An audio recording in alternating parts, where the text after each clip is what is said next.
their industrial base, particularly the defense industrial base. Is this all that much different than the JCPOA, the Obama deal, the glide path to nuclearization that Obama forged? Pallets of cash may not be coming from America directly, but there's a lot of reporting that they'll be coming from the Emiratis and perhaps elsewhere in terms of unfrozen assets and the like. Pallets of cash by other means. So what's the big difference here between this and the Obama nuclear weapon surrender deal, as it was termed by me, as it was termed by Trump? Obama suggesting in a sit-down with Robin Roberts that, basically this was before the announcement of the deal, but the announcement of the deal was telegraphed last week, and the component parts seemed to be consistent with what was telegraphed. Obama said this about the prospects of a deal here.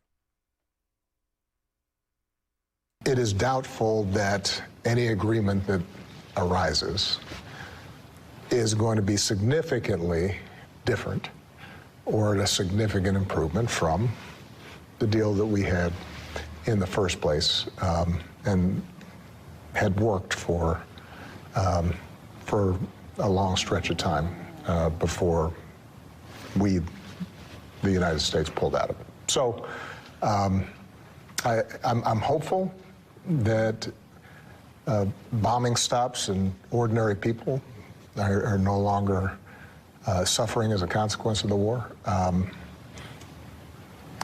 And then in retrospect, it's a reminder that on a lot of difficult foreign policy problems, the notion that we can just bully our way or bomb our way to solutions may sometimes seem appealing, but the fact of the matter is that taking the time to explore diplomacy and exhaust the possibilities of coming up with deals that don't solve 100% of the problem, but solve 80, 90% of the problem, while avoiding the necessity of going to war.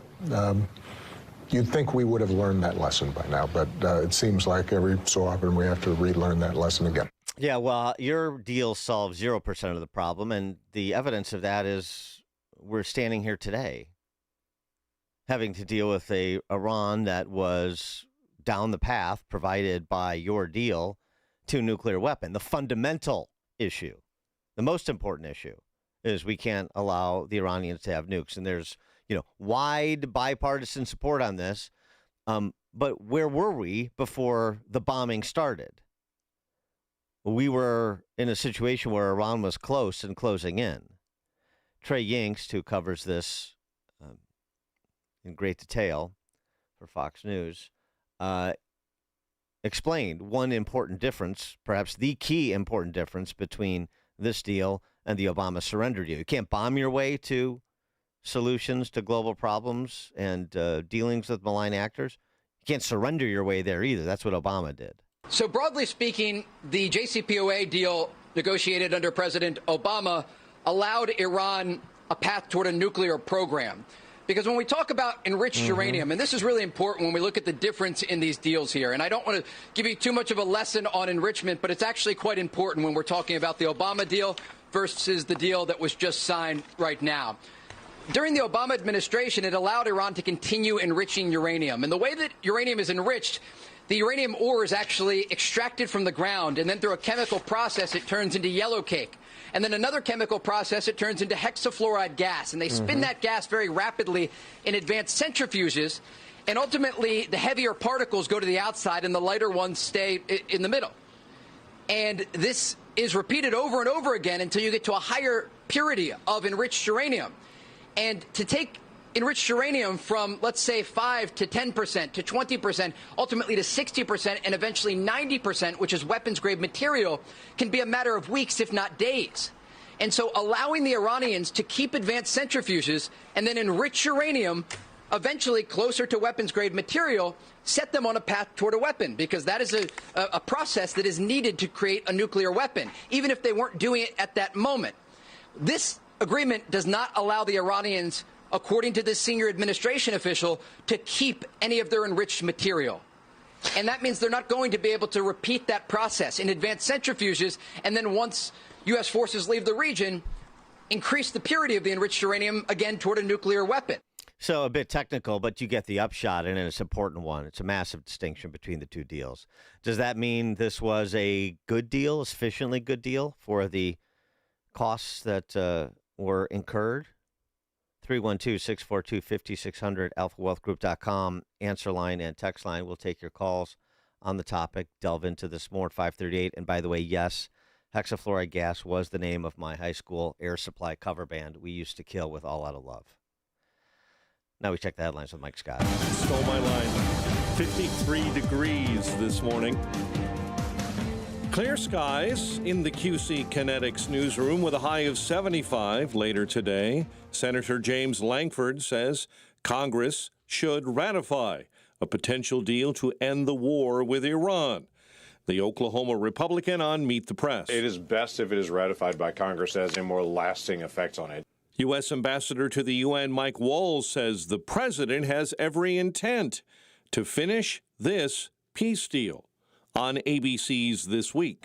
Again, I'll let the final details be announced by them. I don't want to get ahead of the president or the vice president, but they have every intent of getting this done today. Iran says a specific time frame for signing that deal has not been indicated. However, the U.S. says an agreement is set to be formally signed by June 19 in Switzerland.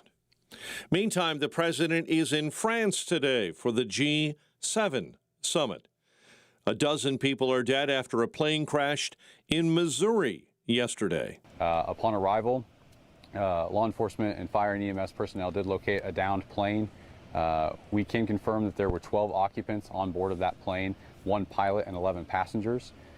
This was a skydiving plane. Sergeant Justin Ewing with the Missouri State Patrol. The crash happened around 11:30 yesterday near the Butler Memorial Airport, about 50 miles south of Kansas City. Authorities are investigating a crash involving an IDOT transportation vehicle on the Dan Ryan Expressway that left 2 hurt. State police say the accident happened early yesterday in the express lanes near 37th. Earlier this week, President Trump said he doesn't intend to renew a trade agreement with Mexico and Canada. The move could have major impacts on the nation's economy, perhaps another rise to the price of fuel. The president telling reporters last week the U.S. doesn't need what its bordering nations provide. We don't need anything that Canada has. We don't need anything that Mexico has, but they need everything that we have. Without an agreement, the president could impose tariffs on Canadian crude. That's the large majority of oil used by refineries here in the Midwest. Patrick DeHaan, a fuel markets expert, says the potential impact of not renewing that agreement for North America. And what could that mean for Illinois? Higher prices. Canadian crude oil goes up, or if there's a tariff on Canadian crude oil, that could eventually hit motorists simply because refineries in Illinois rely predominantly on Canada for oil. The next round of talks are scheduled for next week. Cleanup continues area-wide after Thursday's evening storms that battered parts of Illinois and northwest Indiana. The paramedics had to use like the jaws of life to extract her from the home. But when the tree fell, it also severed the gas line. So the gas was like super loud. You could hear it and you could smell it. A new round of storms hit Calumet City Saturday night. I've directed all of our staff, even if it's on someone's personal property, to remove that. We're not going to have them remove that. We're going to do it ourselves. Mayor Thaddeus Jones this morning comments says about 3,400 customers in the south suburbs remain without power, while about 10,000 wait for restoration in northwest Indiana from last Thursday's storms. Chicago sports, White Sox earn an impressive series win, taking down the Dodgers 6-4. Colson Montgomery and Chase Mydroff with 2-run home runs.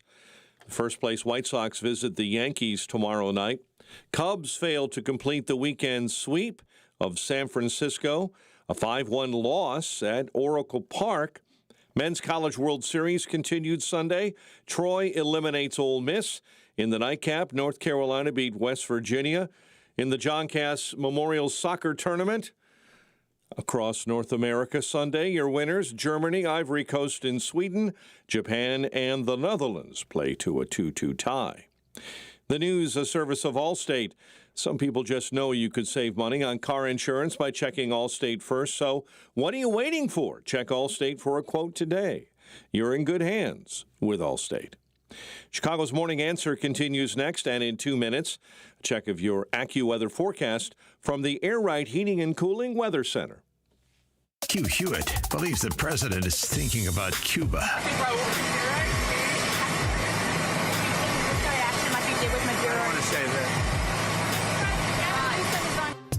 He doesn't want to say that he's going to take Castro like Maduro, but I think he's going to take Castro like Maduro. The Hugh Hewitt Show. Afternoons at 2, right before Alex Marlowe at 3 on AM 560. The Answer. Have you been watching gold and silver lately? Hard to ignore. Back in January of 2025, silver was under $30 an ounce, and now it's more than doubled. Again. Not bad, right? Some experts say this bull market is just getting started. Others say it's a good time to take some money off the table. Either way, whether you're buying or selling, Fox Valley Coins in Naperville is the place to go. They stock large quantities of all the major bullion coins and bars. And here's what sets them apart. Unlike places that only pay melt value, Fox Valley Coins pays more for high-grade coins and scarcer dates. That's real money left in your pocket. They also buy scrap sterling flatware, jewelry, silver-plated items, and old proof sets. And they specialize in U.S. and foreign collector and investment coins and currency, both buying and selling.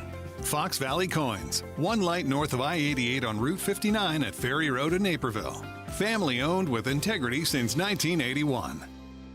Whether you are old or young, no one likes to lose money. The market is at an all-time high. How much risk does your portfolio really have in it? Are you worried that you could lose your hard-earned money? Call TJ Stearns in Arlington Heights at 800-640-2256 for your free risk report. Call right now and we will include a full analysis of your portfolio. Don't wait until it's too late. Call TJ Stearns, a local and longtime sponsor on AM 560. Call 800-640-2256. Call now and tell him AM 560 sent you. Fight or flight? In Illinois, you've got both options. You can stay and fight, engage in local races, work to change things. Or you can vote with your feet. At leavingil.com, we help you build a smart exit plan so you know where to go, when to go, and how to do it right. Take our quick exit readiness assessment. Go to leavingil.com. That's leavingil.com. Or call 224-800-6979. Amazon Business. With smart business buying, innovative AI tools optimize your purchasing experience paired with delivery options built for business. Learn more at amazonbusiness.com. Now, your official weather forecast. Today will be mostly sunny and pleasant, making it the nicest day of the week with a high of 75. Tonight will be mainly clear with a low of 59. Tomorrow, expect mostly cloudy skies with breezy conditions, a chance of a couple of showers, and a thunderstorm. Gusty winds and small hail may accompany any thunderstorm with a high of 73. I'm meteorologist Jason Caterina on AM 560, The Answer. Get the latest weather, traffic, and news updates online at 560theanswer.com. This hourly segment is brought to you by Forever Remodeling, stress-free and high-quality remodeling. View their stunning transformations online at the number 4everremodeling.com. Be a part of AM 560's Republican debate on Thursday, February.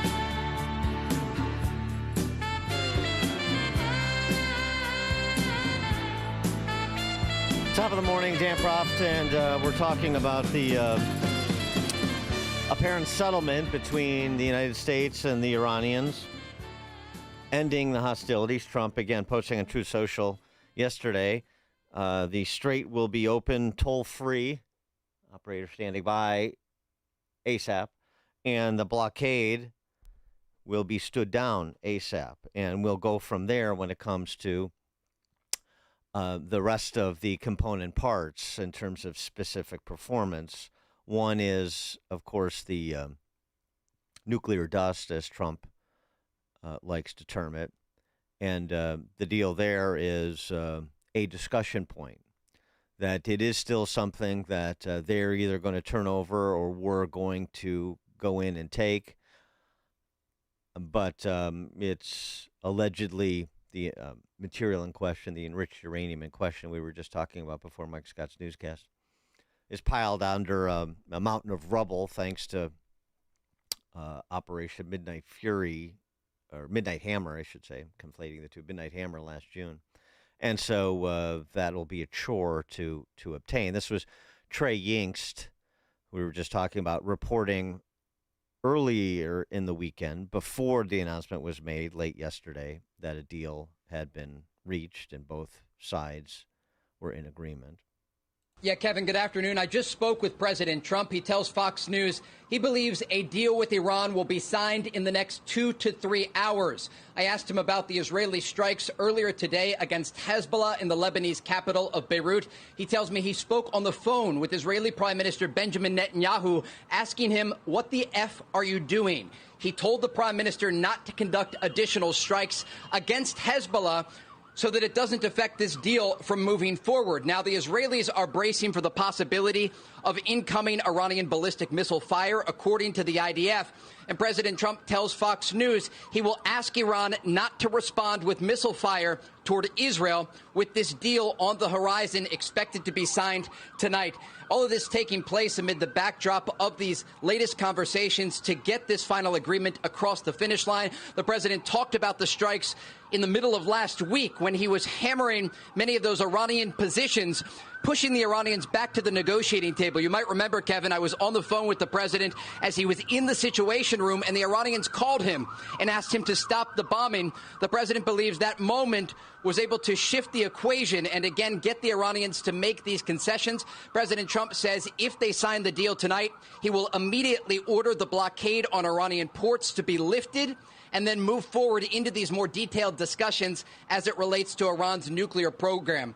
And so that's what ultimately came to pass. 312-642-5600, alphawealthgroup.com, call and text line. As to, again, the portion of the discussion we were having, to distinguish the component parts of this deal versus Obama's nuclear surrender to Iran deal, the JCPOA from a decade ago. Mike Walls, the U.S. ambassador to the UN, responded to that and responded to Obama's comments with Robin Roberts that you're not going to get a better deal than I negotiated, and basically that's what this is, a rehash of what I negotiated. Of course, that prompts the question, as I said, well, if your deal was so good, why are we here having to re-up it, even from your context? Why didn't that hold? Because it clearly did not, based on everything that we know about where Iran's nuclear program was before the hostilities commenced. That wasn't asked. Talked about that the deal is different here because Obama's deal formally allowed for Iran to keep the centrifuges and have a nuclear program, and this deal does not. Mike Walls with more. But I also want to go back to what President Obama said. 80%, 90% of a deal may be better than going to war. You want 100% of what you want. Well, first, to your point of verified, under the JCPOA, and that definition was so loose that the Iranians just trampled all over what we could verify or what we couldn't, as dictated by them. And then, respectfully to President Obama, no one here is bombing their way to a deal. I was personally with the president last year when he sent a letter suggesting to the Iranians we enter into negotiations. That was over a year ago and before Midnight Hammer. We tried again through multiple rounds this year. This president has always put diplomacy first, but unlike his predecessors, it has to be backed with credible military force. That is what we've seen over the years, the only thing that regimes like Iran will ultimately respect. Otherwise, your diplomacy is feckless and meaningless if you don't have a strong, credible threat of military force behind it and a president who's willing to use it. That's one of the things that has gotten these negotiations back on track just this past week. And I just returned from the Middle East. And I can tell you, sitting with our Gulf Arab allies, that they know the Iranians will only respect strength and a strong negotiating position. And both the Obama and Biden teams did not have that on the table. And I think that's why the JCPOA was so flawed. Well, that may be all well and good, but here's the reality on the ground that Hezbollah remains ensconced in Lebanon, committed to murdering Jews. Iran remains, I mean, despite these suggestions, intermittent suggestions that they're somehow dealing with some more moderate faction of the IRGC than existed under old man Khomeini. I mean, there's no evidence to support that. Nobody other than the administration is really suggesting that.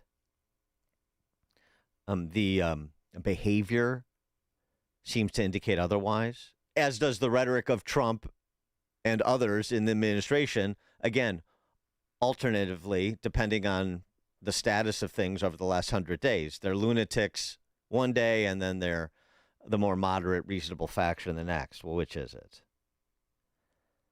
So, the region being fundamentally transformed seems unlikely. Now, you have, as I said, which even the Dems won't even acknowledge the obvious. Of course they won't. You have moved Iran years back with respect to their nefarious designs, because you eliminated their Air Force, you eliminated their Navy functionally, and you've greatly diminished their defense industrial base and their nuclear program to boot. And there is still eyes on the enriched uranium that exists, that we get it by however means it gets dug out, that we ultimately get it. And so this is a pending issue.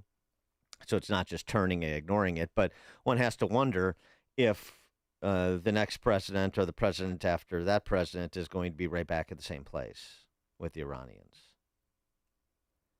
Now, the flip side is, in terms of Trump's immediate geopolitical and strategic interests, as one commentator observed, on the larger chessboard, the one where America is curtailing Chinese lines of influence and supply on all fronts, Trump's gotten everything he needs. Iran's nuclear program is also set back dramatically, and worrying about gas prices come November is an extremely valid concern for an American president.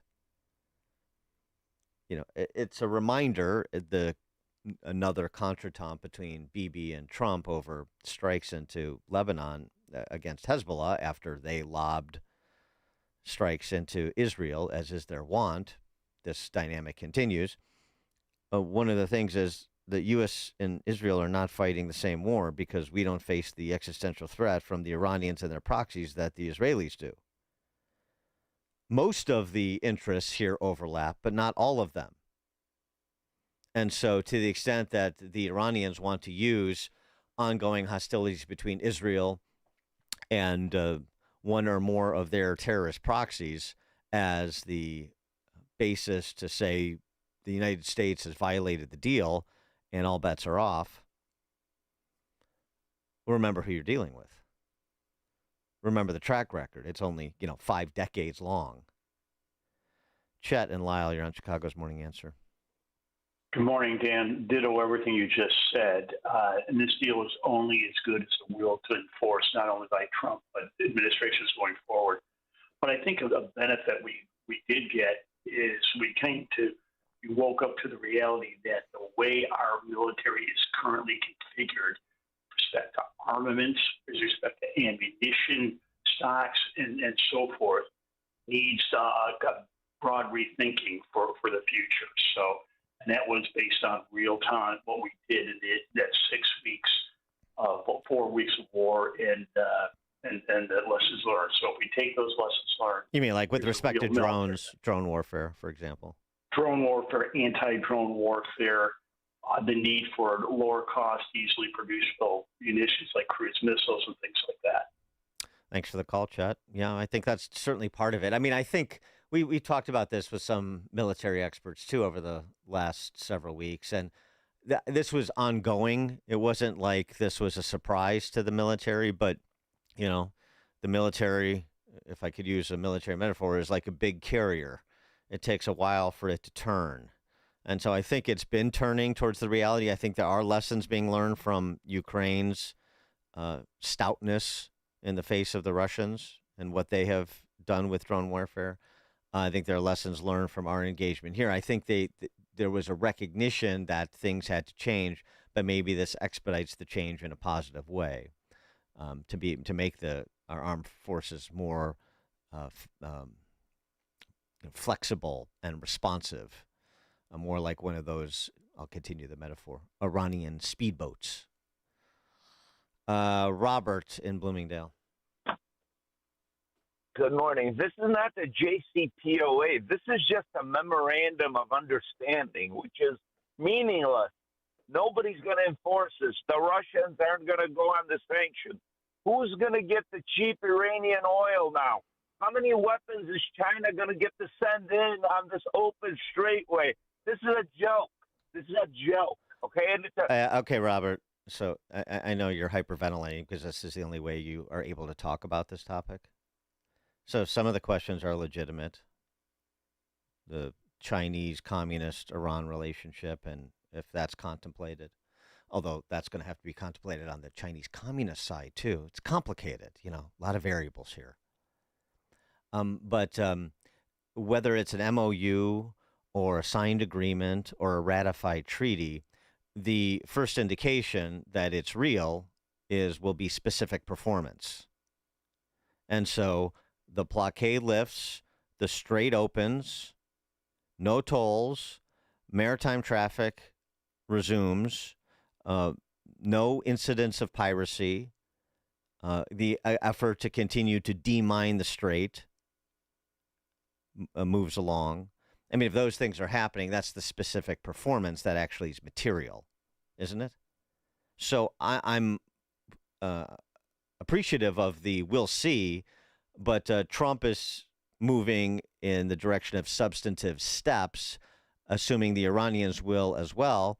And if they don't, then obviously the deal is off and we're back to where we were prior to late last week into yesterday.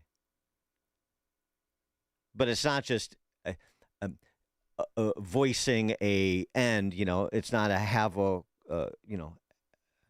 give the world a Coke and a smile kind of approach. It's substantive.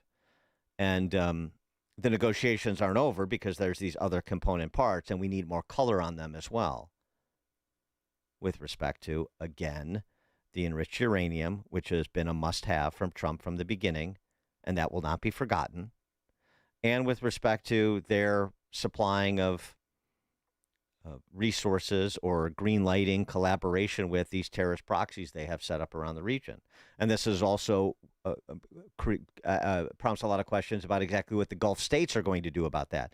If you want Israel to fold in and you want to reshape the region as suggested by J.D. Vance, well, then it's going to require more than us to discipline the Iranians with respect to these terrorist proxies, the Houthis and Hamas and Hezbollah.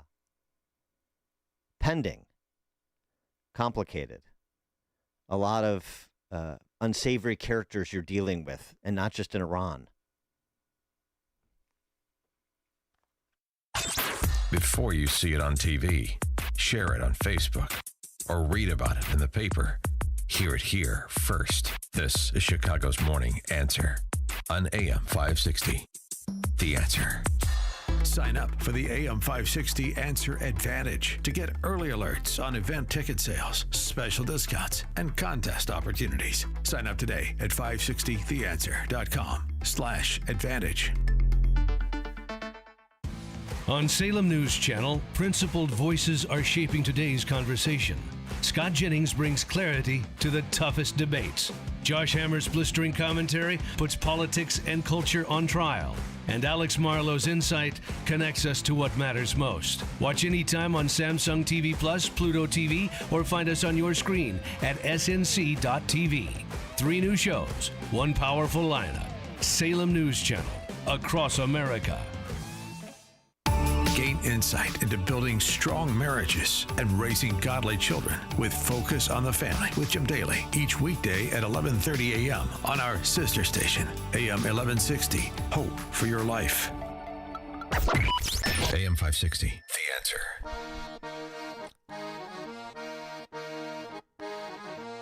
All right, coming up at 6:06, the SpaceX IPO. We're treated again to the reality that the left does not value risk, only force. And the real story isn't the first trillionaire. It's all the millionaires that first trillionaire created. SpaceX IPO, 6:06. It is now 6 o'clock at AM 560 WIND. Let the oil flow.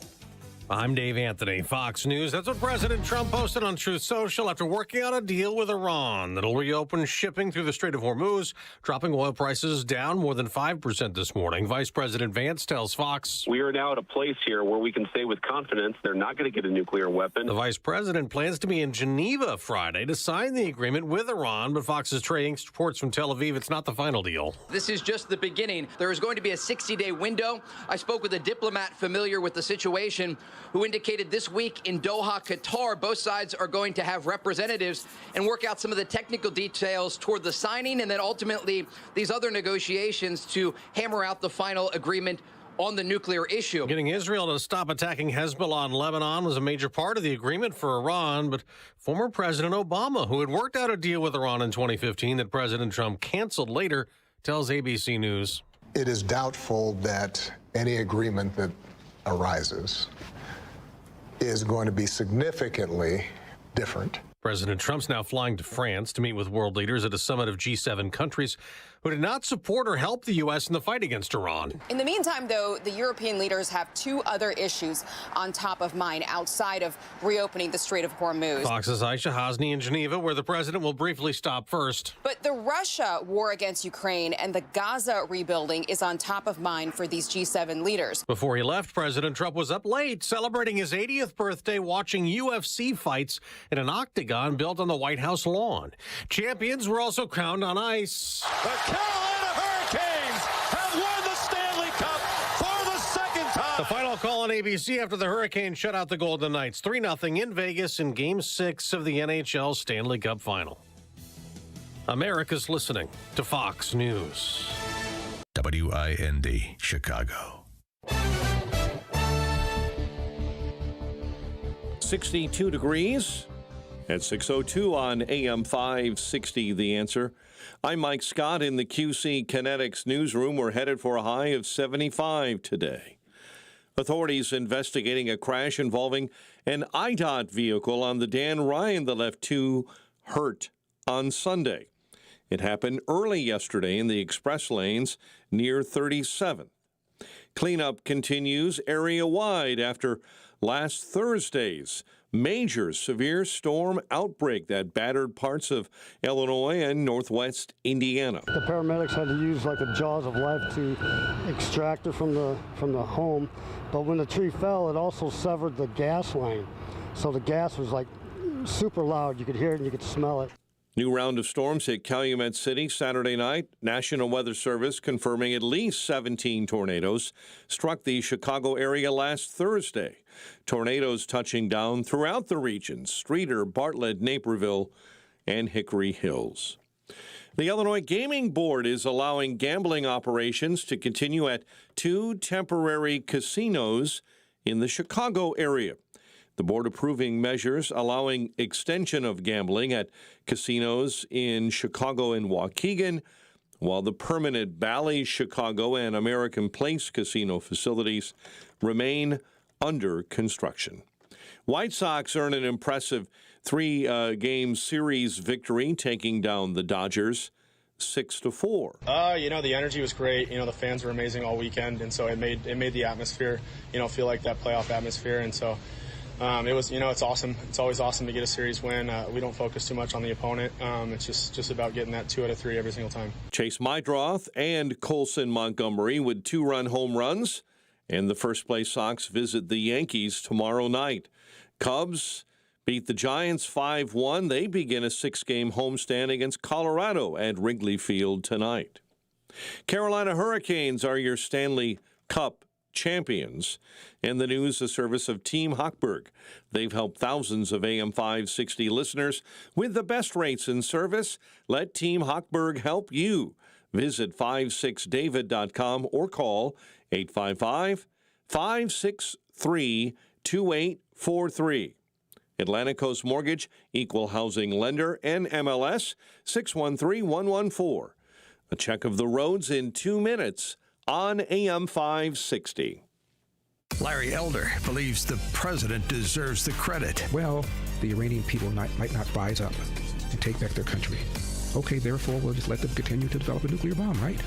And President Trump said he was not going to allow that to happen on his watch. The man should be celebrated. The world is going to be safer when this war is over. Eventually it'll be over, and the president should be saluted. The Larry Elder Show, weeknights at 8, right before Sean Hannity at 10 on AM 560. The Answer. Platform safety is critical at your commercial and industrial facility. Keeping people safe and meeting OSHA requirements isn't optional.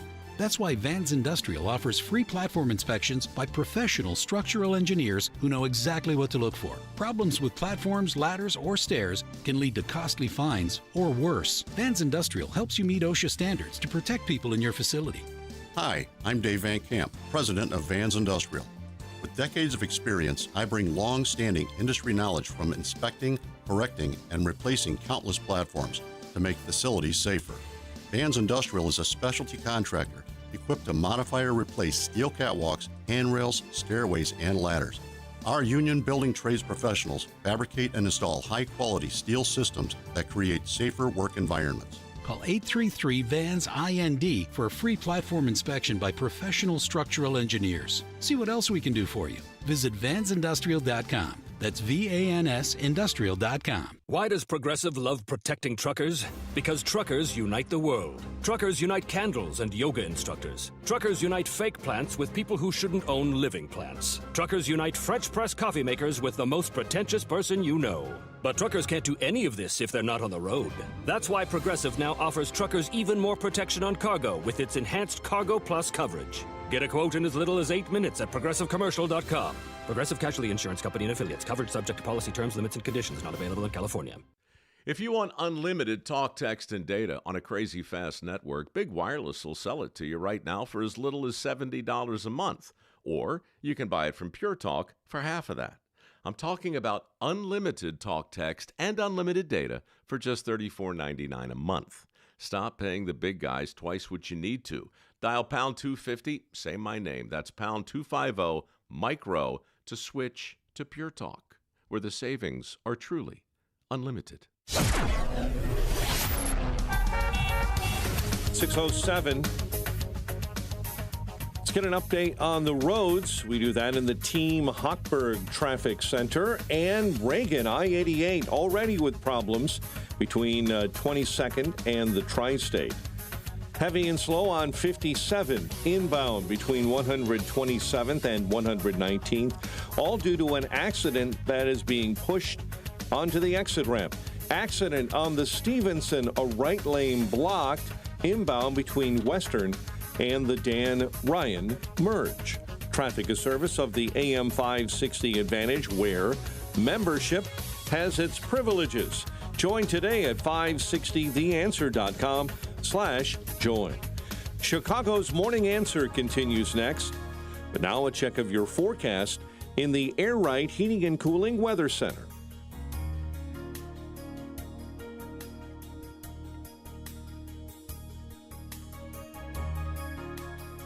Today will be mostly sunny and pleasant, making it the nicest day of the week with a high of 75. Tonight will be mainly clear with a low of 59. Tomorrow, expect mostly cloudy skies with breezy conditions, along with a chance of showers and a thunderstorm. Gusty winds and small hail may accompany any thunderstorm with a high of 73. I'm meteorologist Jason Caterina on AM 560, The Answer.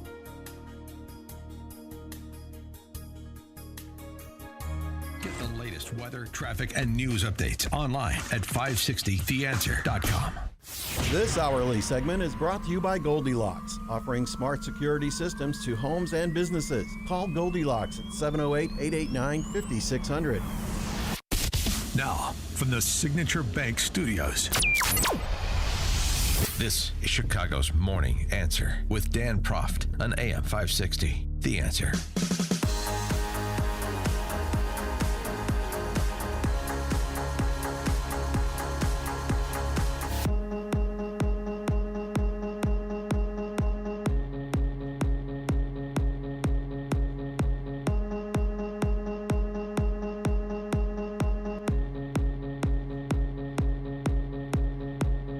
Top of the morning, Dan Proft here, and the SpaceX IPO, the biggest IPO in the history of initial public offerings.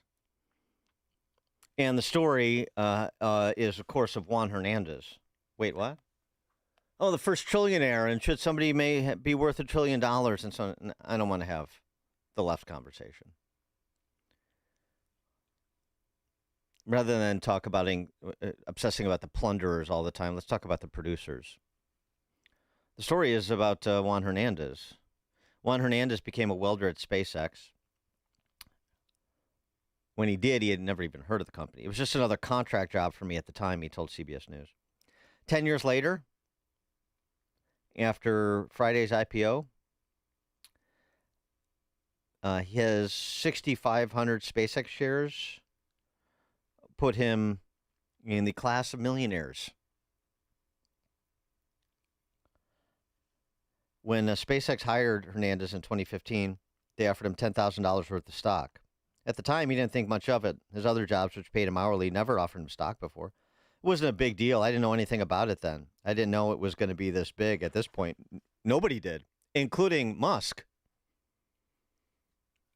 We'll get to it momentarily, but, Tesla and SpaceX had their touch-and-go moments as ongoing enterprises. It wasn't, foretold in the stars that yesterday would be a day that would happen for SpaceX and for Elon Musk and for all these employees, 4,400 of whom are now millionaires, at least on paper.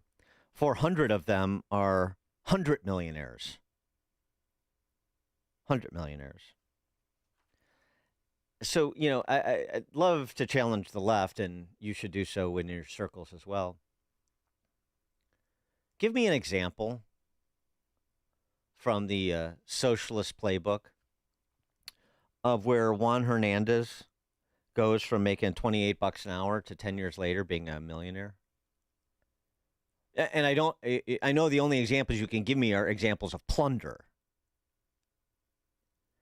This is such a testament to entrepreneurial capitalism. It shouldn't be lost, particularly amid the expected class envy politics that the left is playing in response. It's so dismal. It's so ugly. It's so un-American as we here are celebrating America 250. 312-642-5600, alphawealthgroup.com. Call and text line.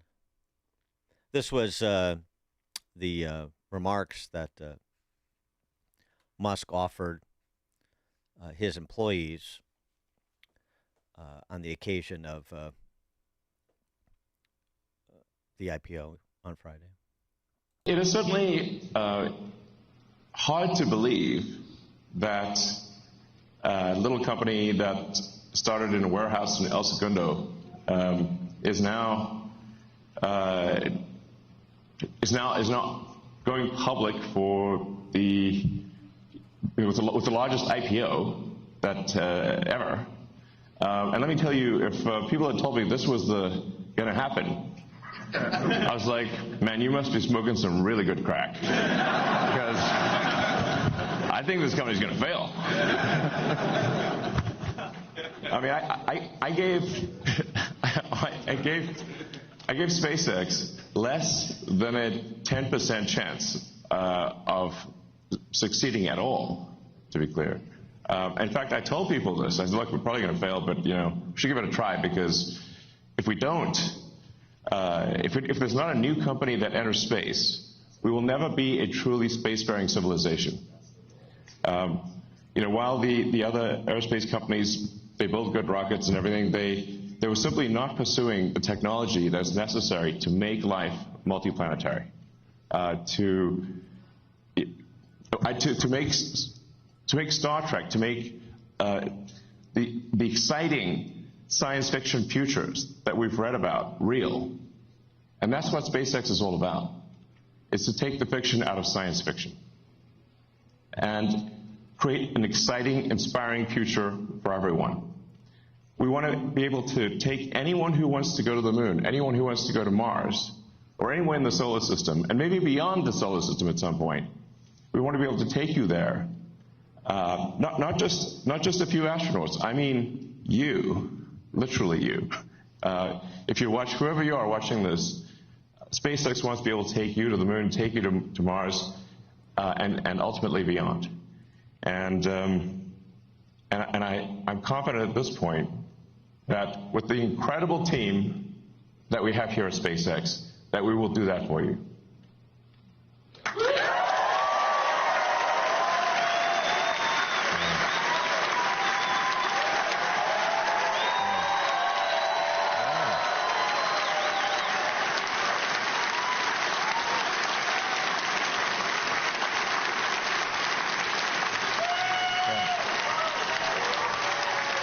Exciting times, 312, especially if you're a SpaceX employee, 312-642-5600, alphawealthgroup.com, call and text line.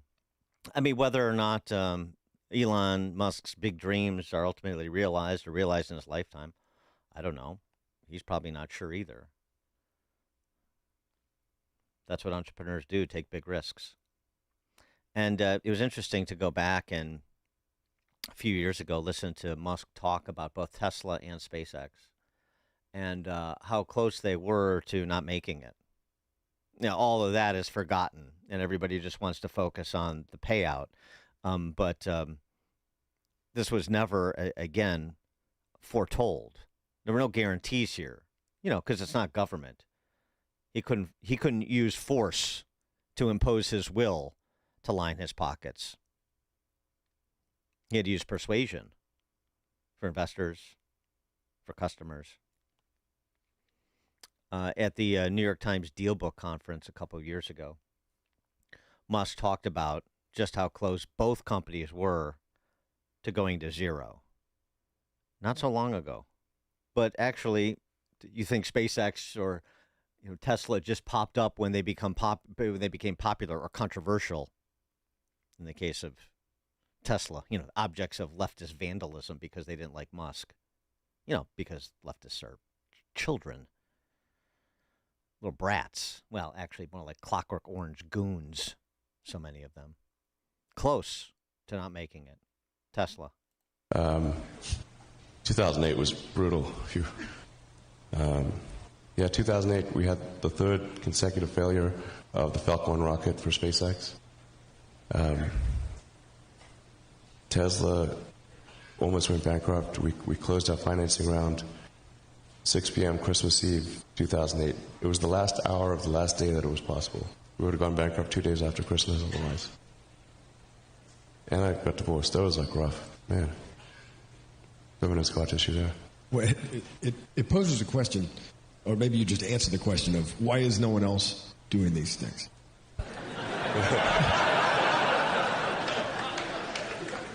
What's your pain threshold? Yeah. Well, if it's real high.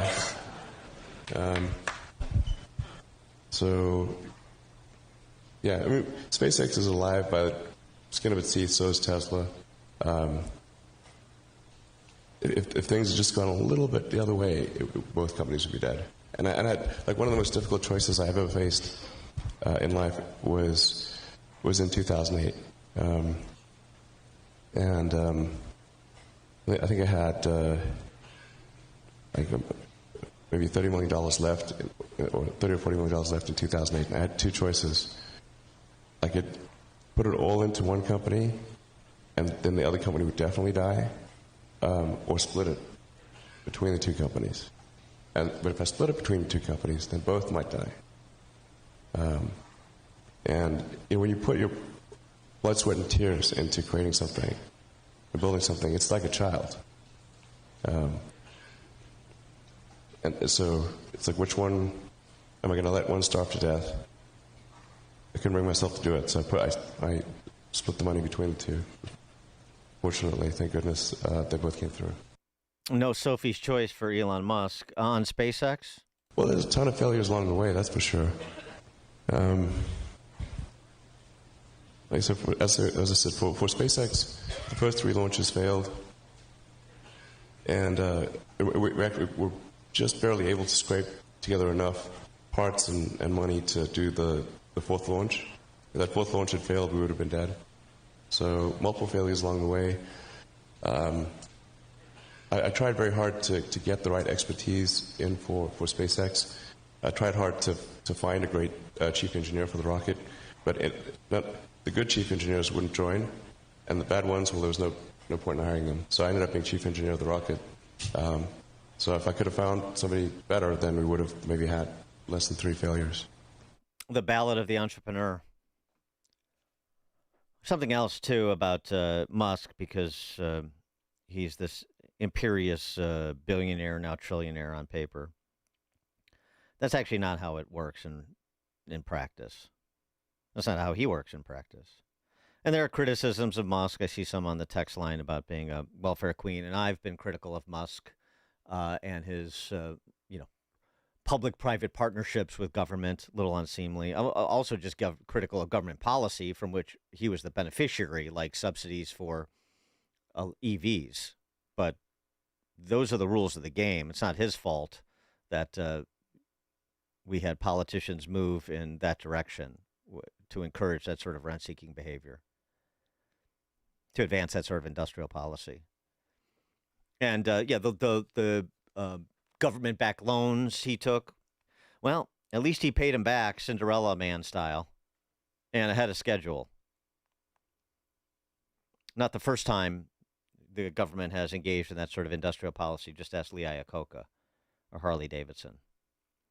So let's broaden, to just say he's a welfare queen because of those deals with the state is a little simplistic. But anyway, in terms of how he actually works, how he actually operates, at 2023, again, New York Times Deal Book Conference, how it goes at Tesla, the real corporate culture. You hope don't advertise. You don't want them to advertise? No, that's not. What do you mean? I actually know the people on the line because I worked on the line and I walked the line and I slept in the factory and I worked beside them. So I'm no stranger to them. There are many people at Tesla who have gone from working on the line to being in senior management. There is no lords and peasants. Everyone eats at the same table. Everyone parks in the same parking lot. At GM, there's a special elevator only for senior executives. We have no such thing at Tesla. We give everyone stock options. Many people who are just working the line, who didn't even know what stocks were, we've made them millionaires. And I just want to say that I'm incredibly appreciative of those who build cars, and they know it. Mm-hmm. Right. Not bad for a Nazi, right? The left. They're just so grotesque.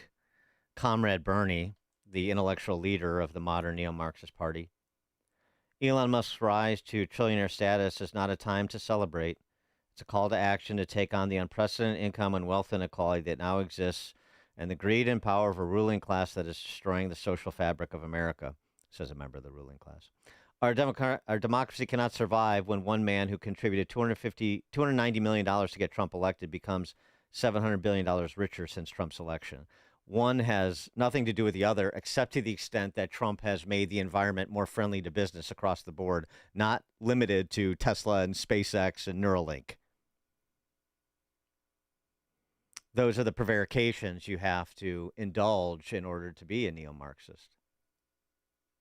Oh, and by the way, do we want to compare contributions to the economy? From 21 to 25, Musk companies reportedly injected about $340 billion into the U.S. economy. $110 billion in wages and salaries, supporting about 200,000 employees. Guys like Juan Hernandez, the welder millionaire. $46 billion in taxes. $182 billion in supplier spending. Tesla alone spends heavily on U.S. batteries, chips, steel. Right. So is Bernie Sanders a maker or a taker? Is Elon Musk a maker or a taker? Tom in Oswego. Good morning, Dan. I'll tell you, that was so inspiring listening to Elon Musk. I'm an entrepreneur. I'm self-employed for 37 years, and I know all about risk and reward. And to listen to people like Bernie Sanders and Elizabeth Warren, they are truly a disease on our society. I have 3 older kids. Now, they can see through this fog of crap that I call it. But a lot of kids are influenced by these morons on the left. They don't understand that in order to achieve something, you have to try. You have to attempt. You have to fail. And the kids aren't taught that. All they're doing is fed this continuous crap from the left. And they should actually play these Musk tapes in schools so they can hear what it takes to succeed in life. It's not a complicated formula. It really isn't. It's just try, work hard, and possibly succeed. There's no guarantee in life. Yeah. Thanks for the call, Tom. Well said. Yeah. Uh-huh. Ron in Sycamore. Yeah, hi, Dan. I saw a documentary about a decade ago on Elon Musk, and he said that he taught himself rocket science. And he went to a college university and just looked in a library and learned about it. And to me, that was inspiring. And one last thing, Dan, in my company, Boodle, we do financial literacy, and one of my customers purchased Tesla stock about 7 years ago. And the last time I saw him, he had an 800% return on his investment. He bought 2 shares at $1,700 each, and they went 5 for 1. And now he had about an 800% return on that stock. Mm-hmm. Thanks for the call, Ron. Yeah. Yeah. No lords or peasants at Tesla. What about lords and peasants in the political realm? Is Bernie Sanders a lord or a peasant? Bernie Sanders. And those like him. Zoran Mamdani, the commie mayor of New York City. Reason number 1 trillion why we should tax the rich. That was his post on X. Ironically, post on X, owned by Elon Musk. You're welcome from Elon for providing you access to this platform, Zoran. 1 trillionth reason why we should tax the rich. Yeah. Zoran Mamdani's family keep a luxurious home in Uganda in a neighborhood surrounded by armed security because everyone else is so poor. Lord or peasant, Mamdani, with his tickets to the Knicks game, with his tickets to the World Cup. Where'd that money come from? Gavin Newsom, the great historian. His post on X, Elon Musk says you're welcome. Plutarch warned us 2,000 years ago that the imbalance between rich and poor is the oldest and most fatal ailment of all republics. The city with the greatest wealth disparity is the city in this country, is the city that he was the mayor of, San Francisco. And by the way, Gavin Newsom lives in a $9 million house far away from Skid Row in L.A.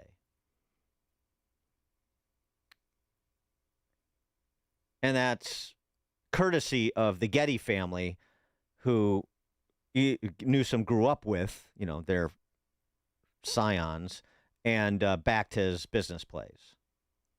Hates those billionaires, though.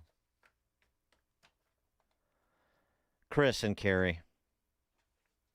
Hey, Dan, how many of the people you're just mentioning didn't participate in the IPO or are going to tell their brokers not to buy that stock and keep it in their portfolio? What you mean for political reasons? Don't buy that stock.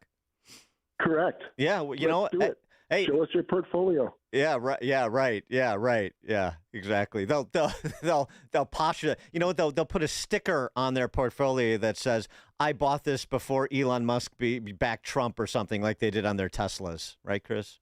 Thanks for the call. Hear about the big stories of the day, then talk about them right here on Chicago's Morning Answer on AM 560. The Answer. The Matrix is Penny Mustard's most popular TV stand. Fake. Huh? The Matrix TV stand is obviously a computer-generated simulation. How do you know? Look closely at the Matrix. Okay. Do you see what I see? Probably not. What do you see? Pixels. Those aren't pixels. That's wood grain. You're just used to other TV stands made with fake veneers. But the Matrix TV stand is handcrafted from solid wood. Yeah, right. That's what they want you to believe. If the Matrix TV stand is real, why does it look different every time I see it? Because each Matrix TV stand is built to your specifications and TV size. How do you know so much about the Matrix? Well... You're one of them, aren't you? Sure. I knew it! Come see the totally real and wildly popular Matrix TV stand, starting at $28.44 at Penny Mustard. 7 Chicagoland showrooms. PennyMustard.com. Better simulations of what people want. Penny Mustard Furnishing. Picture this, bottom of the ninth, bases loaded, 2 outs, and the IRS is on the hill throwing nothing but heat and chin music. Back taxes, bank levies, wage garnishments, tax liens. You're down in the count. Time to call in a pinch hitter. At PJN Tax Solutions Group, we are your pinch hitter. We deal with the revenue officers so you don't have to. PJN Tax Solutions Group is a local tax resolution firm located right here in St. Charles, Illinois. Don't call some 1-800-FIRM 10 states away. We're right here. When the IRS tries to steal home with your paycheck, we throw them out. When they load the bases with bank levies and wage garnishments, we strike them out. Strike 3, you're out. It's a full count and the game is on the line. Are you stepping up alone or are you bringing in a professional? Call PJN Tax Solutions Group now, 630-415-5296. Again, 630-415-5296, or just Google, "I want the IRS off my ASS." AM 560. The Answer. Text from 773. If there weren't people like Elon Musk, who would people like Mamdani and Sanders take money from to give away? Right. Yeah. Who would... if there weren't people like Elon Musk, and who would Mamdani and Sanders, particularly Sanders, Comrade Bernie, write books about to make money in our capitalist economy, creating false boogeymen? Bernie Sanders talking about his real estate portfolio. See a term, you know what, let's buy a house. So we bought a house, and guess what? Like many thousands of people in the state of Vermont, I have a summer camp, it's a nice one, on Lake Champlain. That's it. Now, how did I get the money? You're right. I wrote 2 best-selling books, including this book on capitalism. It was New York Times bestseller for a while. Yeah, no, you wrote Screeds Against Capitalism, which the capitalist system allowed you to benefit from so you could buy those houses. And the irony is completely lost on Comrade Bernie and Mamdani the commie and all these other neo-Marxist dilettantes. Plunderers. That's what they are. Coming up at 6:36, we'll return to the Iranian settlement. Doug Bondo from the Cato Institute joins us to discuss. 6:36. Now we check the headlines with Mike Scott. 56 degrees, 6:33 in the QC Kinetics newsroom. Senator James Lankford says Congress this morning should ratify a potential deal to end the war with Iran. The Oklahoma Republican made the comments in the wake of a decision by the president to encourage his team to settle and end war with Iran. Lankford on Meet the Press. It is best if it is ratified by Congress as a more lasting effect on it. U.S. Ambassador to the UN Mike Walls says the president has every intent to get the peace deal done. Walls on ABC's This Week. Again, I'll let the final details be announced by them. I don't want to get ahead of the president or the vice president, but they have every intent of getting this done today. Meantime, President Trump will be in France today for the G7 summit. He'll start with talks with French President Emmanuel Macron. A dozen are dead after a plane crashes in Missouri yesterday. Upon arrival, law enforcement and fire and EMS personnel did locate a downed plane. We can confirm that there were 12 occupants on board of that plane, 1 pilot and 11 passengers. This was a skydiving plane. Sergeant Justin Ewing with the Missouri State Patrol. The crash happened shortly before 11:30 a.m. near Butler Memorial Airport, about 50 miles south of Kansas City. Cleanup continues area-wide after Thursday evening's major severe storm outbreak battered parts of Illinois and northwest Indiana. Calumet City has city workers out clearing people's backyards. I've directed all of our staff, even if it's on someone's personal property, to remove that. We're not going to have them remove that. We're going to do it ourselves. Mayor Thaddeus Jones, ComEd says about 3,400 customers in the south suburbs remain without power, while about 10,000 wait for restoration in northwest Indiana. White Sox take down the Dodgers 6-4. First place White Sox visit the Yankees next. Cubs beat the Giants, or the Cubs lost to the Giants and failed to complete a weekend sweep of San Fran, thanks to a 5-1 loss at Oracle Park. The Northsiders begin a 6-game homestand against Colorado at Wrigley tonight. Men's College World Series. Troy Sunday eliminates Ole Miss. In the nightcap, North Carolina beats West Virginia. The news, a service of the AM 560 mobile app. Listen to AM 560 on your smartphone or mobile device. Download the AM 560 mobile app at 560theanswer.com/mobile. A check of the roads coming your way in 2 minutes on AM 560. Mike Gallagher isn't sad. He's gone. I didn't plan to talk about Stephen Colbert's last show, but I've been thinking a little bit about it. He had apparently one Republican on the whole time he hosted the show. Do you know who it was? Liz Cheney. Now, whoever turns on CBS late at night is not going to be subjected to that kind of propaganda. And that's a good thing. The Mike Gallagher Show. Weekdays at 9 on AM 560. The Answer. Picture warm Gulf breezes, turquoise waters, white sand beaches. Now, add evenings of conversation with Salem Media's Mike Gallagher, Scott Jennings, Larry O'Connor, and Jennifer Horn. This November, sail from Fort Lauderdale to the Bahamas, Jamaica, the Cayman Islands, and Mexico on a 7-day journey built for those who love this country. Book your cabin today when you text the word cruise to 94878. Celebrate America's 250th anniversary the right way on the Gulf of America Cruise. Book your cabin now. Text the word cruise to 94878. Now that spring is here, it's time for some spring home maintenance. That's cold! Hot water issues? Call CenterGuard Plumbing. Right now, get a new 40-gallon atmospheric vent water heater installed for just $1,295 standard installation, or a 50-gallon for $1,395 standard installation, with free haul away of your old tank. A proud sponsor of AM 560, you'll save hundreds, if not thousands of dollars on tankless and atmospheric vent water heaters with CenterGuard Plumbing. Plus, get 10% off any licensed plumbing contractor competitor's price. CenterGuard Plumbing is Chicagoland's same-day water heater experts. Call before noon, and they can schedule your repair or install the same day on in-stock water heaters. You're only a text away from install today. Call 847-406-8883. Mention AM 560 to receive spring special pricing. That's 847-406-8883. Call or text 847-406-8883 or visit CenterGuardPlumbing.com. Amazon Business. Unlock smart business buying with fast, free delivery on millions of items and practical AI innovations that automate repetitive tasks. Learn more at AmazonBusiness.com. 6:38, Team Hochberg Traffic Center time. Stevenson inbound, jammed up due to an earlier accident.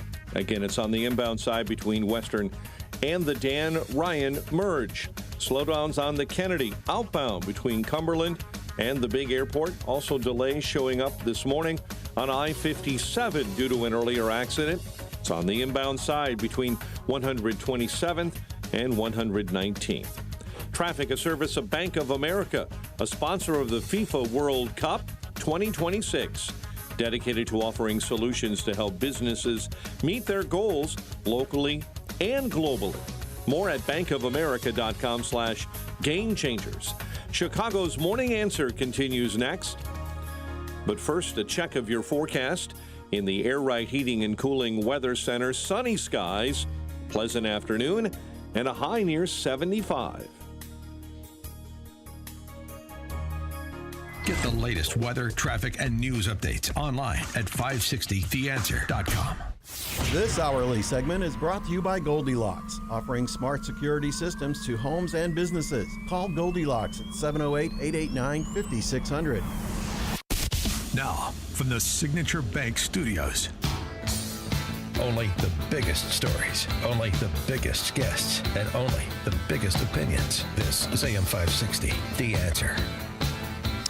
Top of the morning, Dan Proft here, and J.D. Vance, the Vice President, the lead on the negotiation team with the Iranians, had this to say on Fox News last night about the announcement that a settlement had been reached. Apparently, it's going to be inked in Switzerland on Friday. Trump off to France today for the G7, so he's going to be having conversations with our European allies.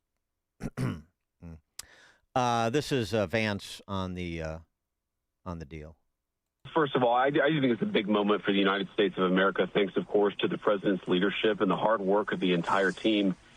Three things that I think are important for the American people just to appreciate about what this deal does for all of us as Americans. Number one, this is the immediate opening of the Straits of Hormuz and, of course, the lifting of the naval blockade that we've had on Iran along with it. The number two thing that it means is that Iran will never have a nuclear weapon, and not just pursue a nuclear weapon, but procure or try to buy a nuclear weapon as well. That's built into this agreement. And then the third thing is, and this only happens, to be clear, if Iran delivers on their promise. And so there's an approach here where we verify and where there are real benefits so long as Iran meets their end of the obligation. But if the Iranians comply with this deal, it is going to fundamentally transform the Middle East for the next 50 years. It's going to end the war. It's going to make the Middle East more investable. It's going to mean a lot of prosperity. A lot of prosperity in the Middle East if Iran decides to stop being a malign actor and a state sponsor of terror, and instead focuses on free exchange of goods and services with its neighbors and other client states for the purpose of imbuing the nation with prosperity. Yeah, well, never is a long time with respect to nuclear weapons and the Iranians, and if is a big word with respect to the Iranians, isn't it? So we're getting immediate performance on both sides, ostensibly. The blockade being lifted. Trump posted on Truth Social that order has been handed down, and the Strait being open toll-free, so the Trump administration says, with ongoing efforts to demine the Straits and allow for the free flow of maritime traffic. And then as it pertains to the enriched uranium that was a must-have, we want that. We don't want that left in the hands of the Iranians.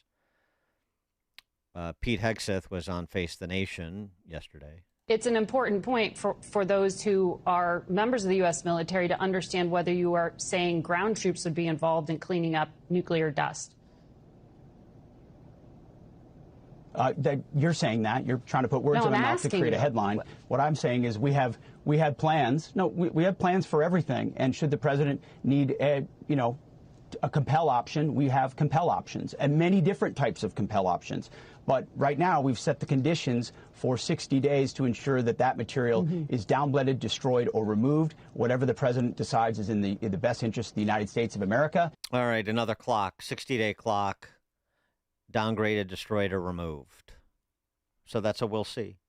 For more on all this, please be joined by Doug Bondo, Senior Fellow at the Cato Institute, former Special Assistant to President Ronald Reagan, and author of Foreign Follies, America's New Global Empire. Doug, thanks for joining us again. Appreciate it. Happy to be on. So your assessment of the broad outlines, since we don't have the specific language, broad outlines of this settlement. Well, of course, it's a memo of understanding. It's not an agreement.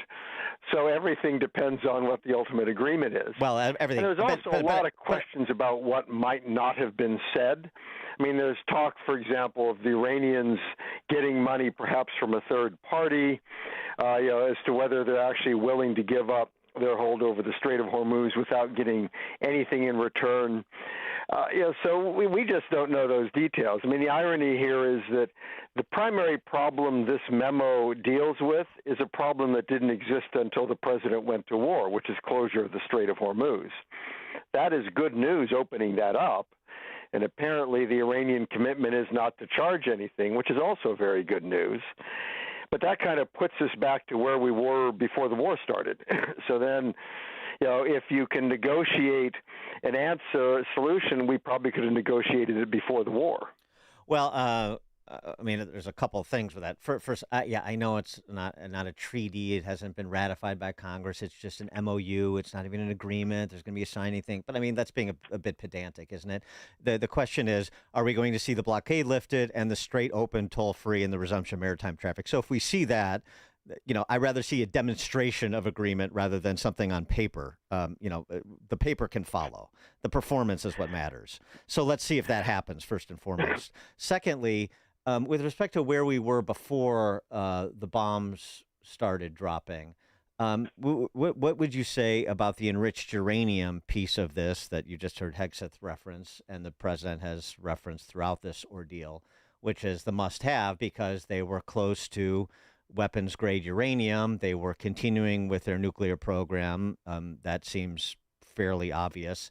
And so that has been, at minimum, pushed back years and years and years, as does the timeline to reconstitute their military, to reconstitute their industrial base.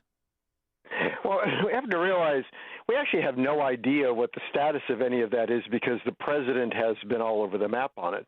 That enriched uranium exists only because the president got rid of the JCPOA and didn't put anything in its place. So there was no, kind of attempted negotiation to come up with new restraints. He just put sanctions back on in his first term.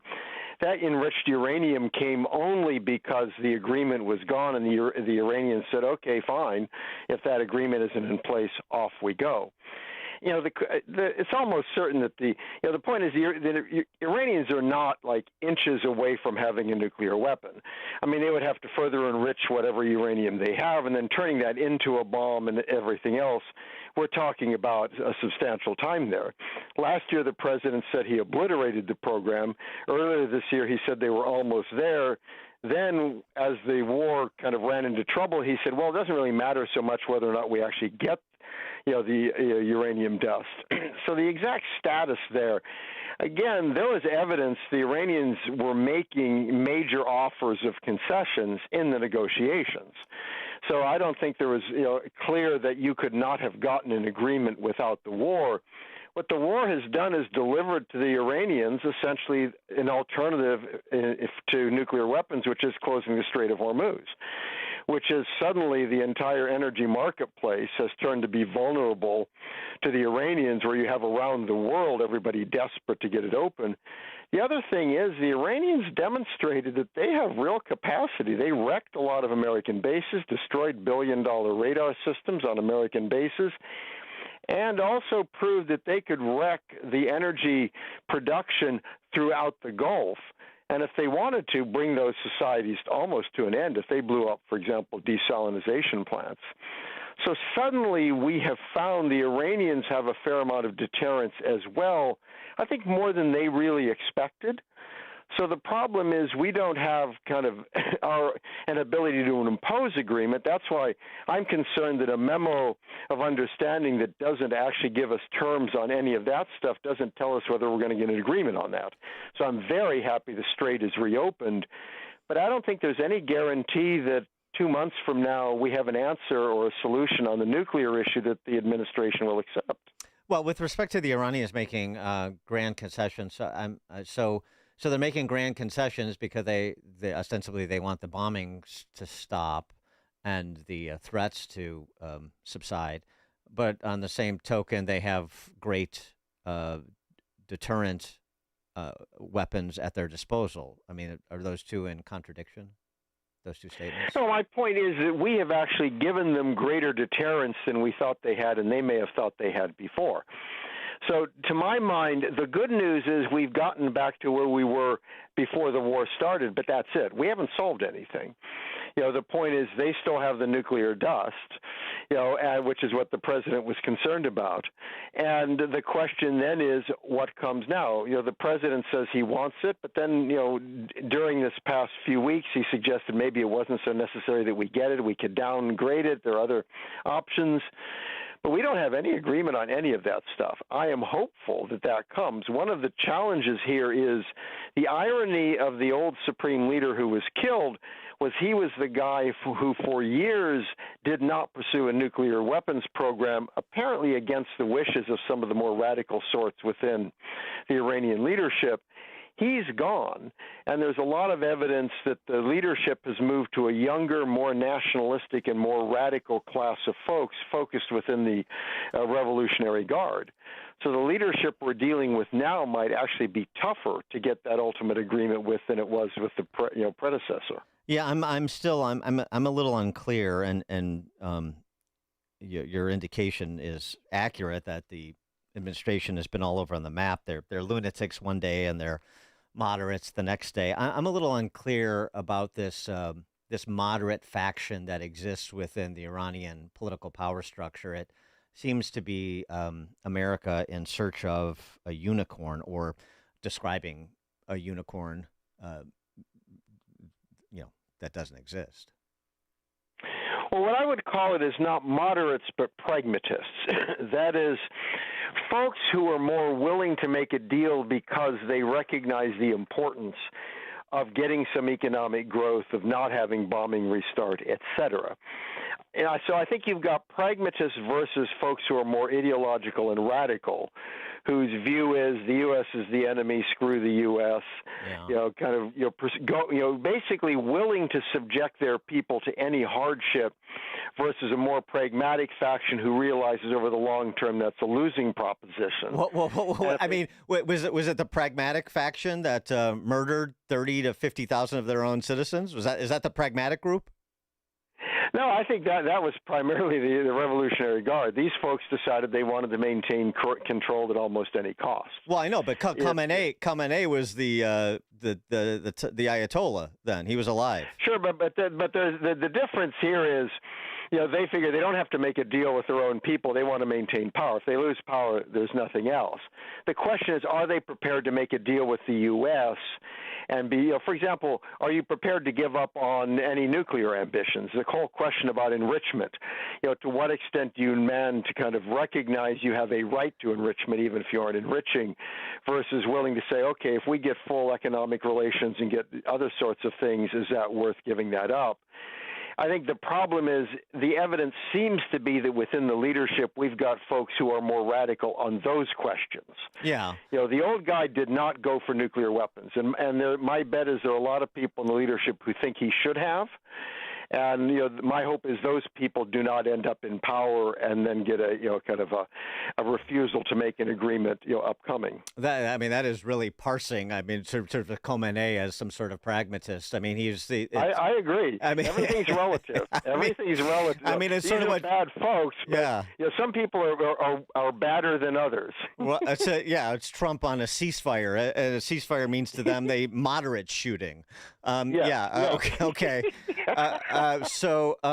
No, but on the other matter too, that could jeopardize any sort of settlement or cessation of hostilities, is of course the situation with the proxies, the terrorist proxies like Hezbollah, and as long as they fire on Israel, Israel is going to defend itself and fire back. And the Iranians could use that as a pretext to say, with a ceasefire between Israel and Lebanon was part of the deal. Israel is in violation, so the U.S. is, so the deal's off. No, that's right. that the fact that Iran the problem here again is that Iran views the proxies as part of their national security. They're an evil bunch, but the problem is we have to deal with the reality as we find it, and if that draws Israel, and Israel for its own understandable reasons isn't likely to go along with that. So the question then becomes, is there something that gives a fig leaf where the Iranians are, I don't know, every once in a while shoot a missile at Israel saying that's our retaliation, now we get back to other things. How does Israel respond? That is a great uncertainty, and that could go very badly over the next coming couple months.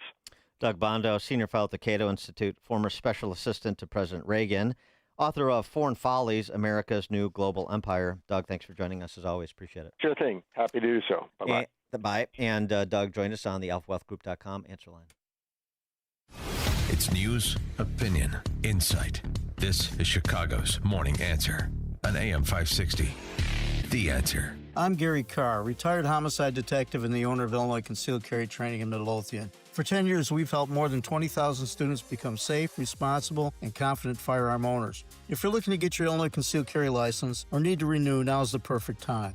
Our law enforcement-led training gives you the knowledge and skills to protect yourself and your family. Our 16-hour concealed carry class includes live fire training, one-on-one coaching, Illinois and Florida certification for expanded reciprocity, range qualification, and a full-color textbook. We provide the firearm, ammunition, eye and ear protection, targets, and range access. Need a renewal? Our 3-hour renewal class keeps you legal and current on Illinois firearm laws. Thousands of students have trusted us for professional instruction, flexible scheduling, and exceptional value. Illinois Concealed Carry Training in Midlothian for classes, less lethal options, and self-defense legal plans. Visit us at concealedcarrychicago.com to reserve your seat today. That's concealedcarrychicago.com, concealedcarrychicago.com. The following is a real-life story from Trinity Debt Management. When I was feeling the stress of too much credit card debt, I looked at 2 different options, debt settlement and debt management. They may sound the same, but guess what? They're not. Debt settlement seemed like a quick fix, but I found out it would destroy my credit,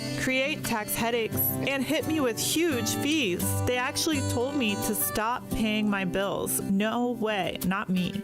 Then I turned to a debt management plan developed by the team at Trinity. They worked with my creditors, lowered my payments, reduced my interest, saved me thousands, and paid off my debt. And Trinity is a Christian company, which is important to me. If credit card debt has you down, call Trinity at 1-800-990-6976. My name is Heather. Please forget debt settlement and remember Trinity Debt Management. 1-800-990-6976. Alex Marlow cuts through the political spin on the Alex Marlow podcast. The lawfare superstructure is the single biggest threat to President Trump. And that's why it's important that we figure out how to run up the score as much as we can while their bench is so lame and while we have the opportunity to add seats via redistricting and make sure that we make this Trump presidency as successful as possible so that we never relinquish power back to these people. Subscribe for free today on Spotify, Apple, YouTube, or at SalemPodcastNetwork.com. Each morning, the newsmakers and the newsbreakers shaping today's conversation are heard on the AlphaWealthGroup.com answer line on Chicago's Morning Answer. When you need answers about what's happening in your world, you turn to AM 560 The Answer. And when you need answers about how to prepare for and protect your retirement, you turn to the Alpha Wealth Group, now the proud sponsor of the AM 560 Answer Line, right here on Chicago's source for news, opinion, and insight. AM 560 The Answer. If moving safely around your home is a concern, you deserve clear answers, not a sales pitch. Access will help you improve home accessibility with practical solutions like lifts, grab bars, and home modifications, designed to fit your home, your needs, and budget. Experienced professionals will take the time to explain your options so you can make an informed decision. If staying safe and comfortable in your home matters to you, start with a free in-home consultation. Call Access at 630-616-6249 or visit allaboutaccess.com. We work a lifetime to build a legacy for our families, but the most enduring gift you can give them is the peace of mind you provide when they need it most. When you pre-plan your arrangements at Catholic Cemeteries of Chicago, you replace the weight of uncertainty with the gift of clarity. Secure today's costs and protect your family from making emotional and financial decisions at the time of need. It's a final act of love they'll never forget. Visit CatholicCemeteryChicago.org or call 708-236-5407. This is Albert Mohler for Townhall.com. Just recently, Ken Paxton secured the nomination for the GOP, looking to represent Texas in the U.S. Senate. Paxton will be facing a state senator and Presbyterian seminarian James Tallarico. The question is, as the New York Times put it, are Texans ready for Tallarico's kind of Christianity? Ruth Graham and David Goodman begin by talking about Tallarico's pastor, Jim Rigby, at St. Andrew's Presbyterian Church in Austin. The article begins, quote, Jim Rigby, a pastor who rarely uses the word God, is a key to understanding the Senate candidate trying to pull off something unusual in Texas, end quote. Later, the reporters refer to a sermon where Pastor Rigby refers to, quote, the creative impulse of the universe, which, quote, can be called God, but doesn't have to be called God, end quote. I do not think that the majority of people in Texas understand the Bible in those terms. What we're talking about here is light years outside of biblical orthodoxy. So let's ask the question, is Texas ready for that? AM 560, The Answer. Just for a text, to be clear, Doug Bondo's statement that the Iranians stopped with their enrichment program under the JCPOA and restarted it only after Trump canceled the JCPOA, that is very much in dispute, just for clarity's sake. Anyway, more on this topic with Leo Leibowitz at 7:07. It's now 7 o'clock on AM 560 WIN. Oil prices are coming down even more. I'm Dave Anthony. Fox News falling more than 5% as President Trump says a deal is in place with Iran to let the oil flow and prevent Iran from building a nuclear weapon. And while it extends the ceasefire 60 days, Fox's Trey Yingst reports from Tel Aviv. They're not going to get sanctions relief unless they adhere to their end of the deal. And that means keeping the Strait of Hormuz open for the free flow of international shipping and also entering into these detailed discussions that will ultimately dilute or destroy the highly enriched uranium that is buried deep underground inside of Iranian territory. Vice President Vance tells Fox he'll be in Geneva Friday to sign this agreement with Iran, and the president may join him. This is just a great thing for the American people. I know that they've suffered from high gas prices. The president has certainly been very concerned about that fact. But what we're going to be able to do is drive down the cost of energy, not just now, but for the long term. Now, the price of the gas pump is down $0.50 from last month's peak, but at $4.06 per gallon, AAA's national average for regular, still more than $1 higher than before the Iran conflict started.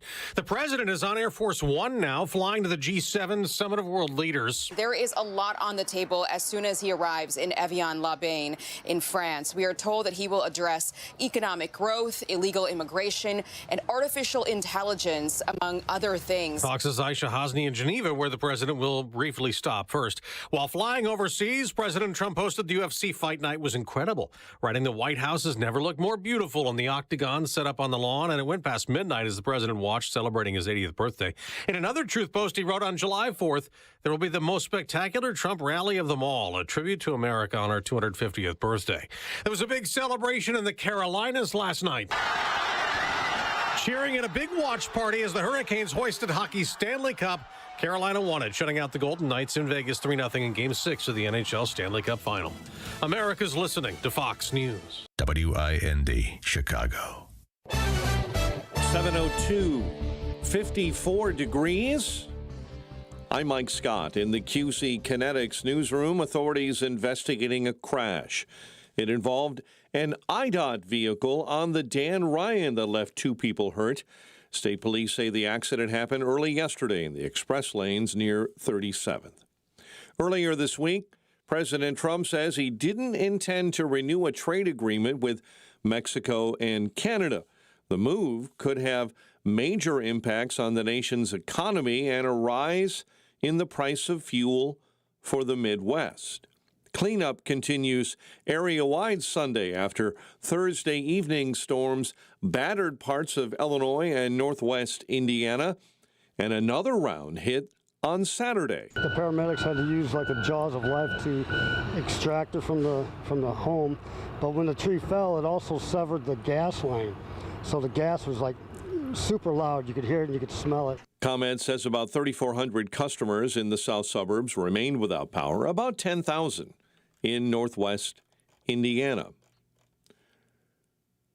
Chicago sports found the White Sox earning an impressive 3-game series win taking down the Dodgers on Sunday 6-4 behind a 2-run bomb from Chase Maidro. The energy was great. The fans were amazing all weekend, and so it made the atmosphere, feel like that playoff atmosphere. And so it was, it's awesome. It's always awesome to get a series win. We don't focus too much on the opponent. It's just about getting that 2 out of 3 every single time. First place White Sox take on the Yankees tomorrow. The Cubs will take on the Rockies at Wrigley tonight after falling in San Francisco 5-1. Carolina Hurricanes Stanley Cup champions. The news a service of Steiner Homes. Building homes is more than a business. It's calling. Family-owned and dedicated to building custom homes with care, integrity, and craftsmanship you can trust. Visit SteinerHomesLTD.com. Northwest Indiana's leading home builder. A check of the roads coming up in 2 minutes on AM 560. Alex Marlow sees a renewed Democrat Party. They're going to have a renewed focus on voters in Middle America and the South. How they do that, I don't know. No one knows. They certainly don't know. Do you think that a party that is run where its entire leadership is from the Manhattan area and all of its major presidential candidates seem to be from places like California, do you feel like that perhaps that party could be out of touch? Well, apparently it is. The Alex Marlow Show. Afternoons at 3, right before Sean Thompson at 4 on AM 560. The Answer. Why does Progressive love protecting truckers? Because truckers unite the world. Truckers unite candles and yoga instructors. Truckers unite fake plants with people who shouldn't own living plants. Truckers unite French press coffee makers with the most pretentious person you know. But truckers can't do any of this if they're not on the road. That's why Progressive now offers truckers even more protection on cargo with its enhanced Cargo Plus coverage. Get a quote in as little as 8 minutes at ProgressiveCommercial.com. Progressive Casualty Insurance Company and Affiliates. Coverage subject to policy terms, limits, and conditions. Not available in California. If you want unlimited talk, text, and data on a crazy fast network, Big Wireless will sell it to you right now for as little as $70 a month. Or you can buy it from Pure Talk for half of that. I'm talking about unlimited talk, text, and unlimited data for just $34.99 a month. Stop paying the big guys twice what you need to. Dial pound 250, say my name. That's pound 250, micro, to switch to Pure Talk, where the savings are truly unlimited. We all hear the radio ads about the IRS. They tell you to be afraid, to be scared, and they try to frighten you into calling. I'm not here to do that. Tax Relief Advocates is different. TRA is here to tell you that if you owe money to the IRS, whether it's $5,000, $50,000, or $500,000, we have a solution. It doesn't matter if you're sitting in your car, at work, or with your kids. No matter where you are, call now. 800-575-6745. Don't lose hope. TRA can eliminate or reduce what you owe to the IRS. There is zero risk to you. If we can't reduce your tax debt, then you pay nothing. Our passion is taxes and helping individuals fix their IRS problems. We have a 5-star rating on Google and Yelp and an A+ with the Better Business Bureau. You don't need to be afraid of the IRS any longer. End your tax nightmare today by visiting us online at TRA.com or call 800-575-6745. That's 800-575-6745. Tax Relief Advocates. Real solutions for real people. Hi, I'm Ken Mariotti, owner of Woodland Windows and Doors, a third-generation family-owned business since 1969. We know you're bombarded by choices when shopping for new windows or doors, so we're inviting you to experience the Woodland difference. For decades, we have been transforming living spaces with Marvin Windows, a fifth-generation family business. Marvin replacement windows have been known to increase the warmth of your cold rooms by 10 degrees. Think about that, 10 degrees warmer. When you welcome Woodland into your home, you will get a product expert to transform your living spaces, full-time, dedicated professional installers that you can trust in your home, along with the best products like Marvin. These are the reasons we're proud of our 5-star reviews and family legacy. No gimmicks, no pressure, and upfront pricing are why Woodland Windows and Doors is your trusted window and door expert in Chicagoland. Visit woodlandwindows.com to book your free in-home expert consultation. That's woodlandwindows.com, or stop by our showroom at the corner of Lake and Geary in Roselle.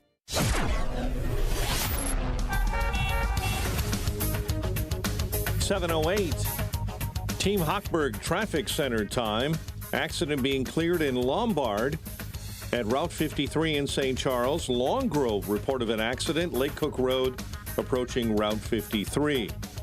On the toll roads, Reagan I-88, an accident reported eastbound right at Route 53, and delays on the Eisenhower stop-and-go inbound between Des Plaines Avenue and Western Avenue.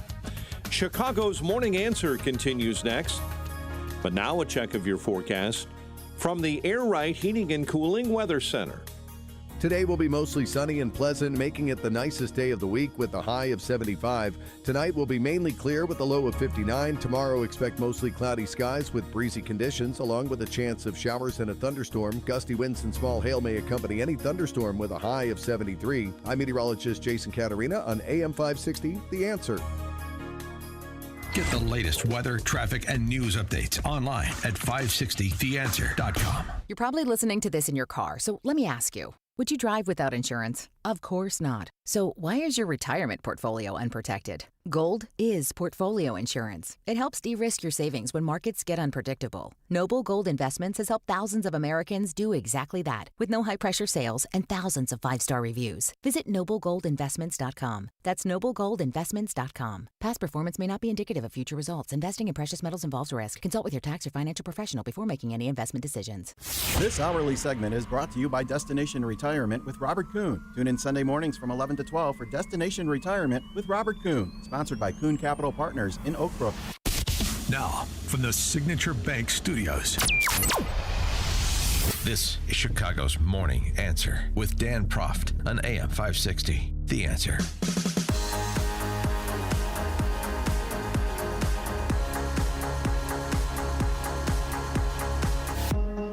Top of the morning, Dan Proft here, just continuing our discussion on this apparent settlement between the United States and Iran, ending the hostilities, blockade being withdrawn, Strait of Hormuz being reopened.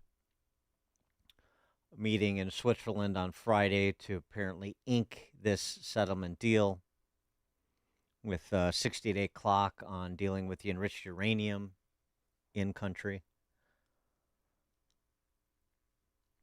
And since Obama has reasserted himself into this discussion to defend his surrender to the Iranians from a decade earlier, I did want to offer a quick comment on what's going on in Obama world. This was Obama in a sit-down with Robin Roberts. It is doubtful that any agreement that arises is going to be significantly different or a significant improvement from the deal that we had in the first place, and had worked for a long stretch of time before. Yeah. Well, again, if it was working so well, we wouldn't be here.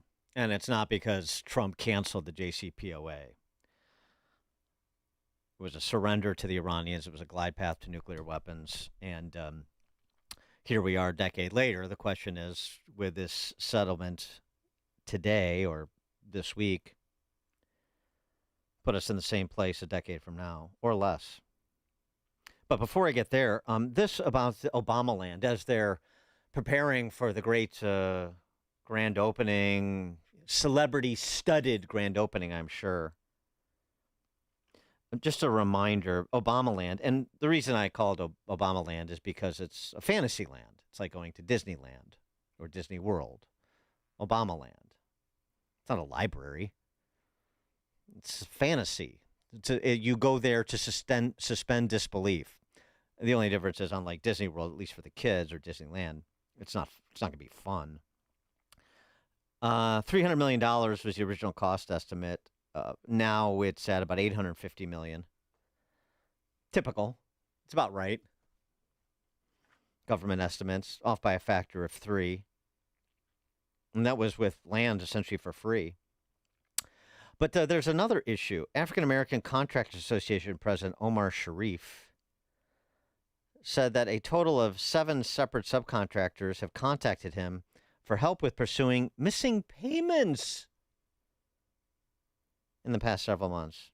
Some contractors owed 7 figures. They're willing to settle for less as long as they can keep their businesses running. This reporting from therealdeal.com.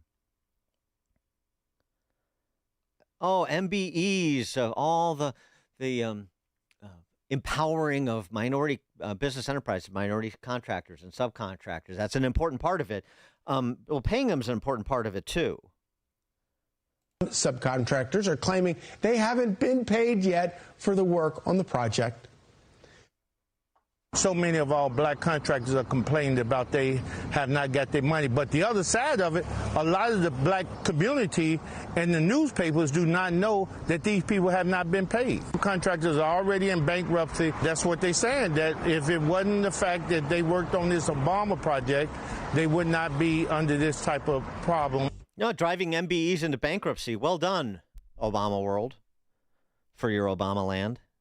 That's easy. You go over cost by a factor of 3. You just don't pay contractors. Sure. Let them eat nuclear cake. The center, which is opening Friday.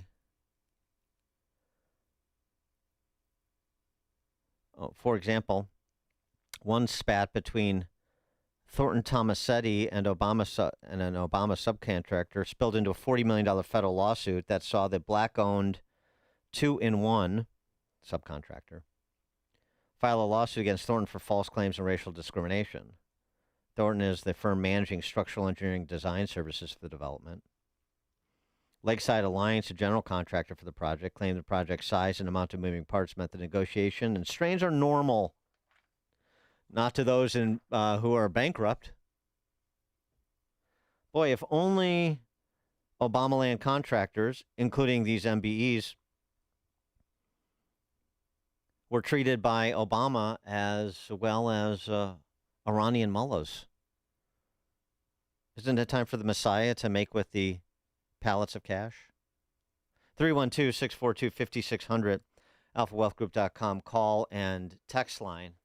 Now, how about that? And by the way, of course, the endowment for the library, quote unquote, Obama land, is that like $1 million, and the guarantee, the deal was it would be north of $400 million to make sure that it wouldn't become a white elephant. Why has it got to be white? It's just a term. Well, it's just fascinating. Fascinating to watch the construction and financing and plundering associated with this project, isn't it? Very in keeping with the Chicago way, very in keeping with Obama, his time in the spotlight and his legacy. But we have, but the question is, with respect to the Iranians, do we have Obama's deal?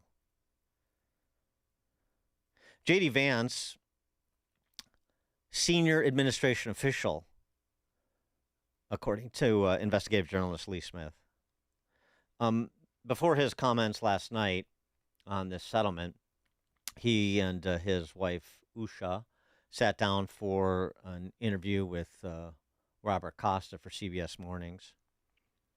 And Vance, in that interview, had this to say about Iran. And the question was sort of prefaced with an inquiry as to whether there were any sort of philosophical differences between Trump and Vance with respect to the decision to interdict the Iranian nuclear program in the first place. Well, what I say, Bob, is 2 things. First of all, I think the president... Well, what I say, Bob, is 2 things. First of all, I think the president is exactly right that we cannot let one of the most dangerous and largest sponsors of terrorism in the world have a nuclear weapon. That is exactly right. And our policy is going to achieve that outcome. Of that, I feel extremely confident. Now, when you ask what was said in the privacy of deliberations... Well, I'm not asking that. It's more on a big picture level, Mr. Vice President. Did you see yourself as someone who was forged by experience in the Marine Corps, served in uniform? Were you more skeptic of a war in the Middle East, broadly speaking? Well, I'd say, by the way, I think the president's like this too. I think both of us are generally skeptical of foreign military entanglements. And I certainly was formed by my time in the Marine Corps to be very skeptical of some of these entanglements. But fundamentally, that doesn't mean you can never use military force. And I think the goal here of preventing the Iranians from having a nuclear weapon we're going to be successful at that goal. And when we are, that's going to be a very good outcome for the American people. Lee Smith, as I mentioned, investigative journalist. You've been on the show before. He's written a couple of very good books during the Trump years. One, The China Matrix, most recently, which was very complimentary of Trump and his reorienting the United States vis-a-vis China. He also wrote a book about the Russian collusion hoax called The Plot Against the President, taking to task those Russian collusion hoax conspirators. So he is non-antagonistic to President Trump.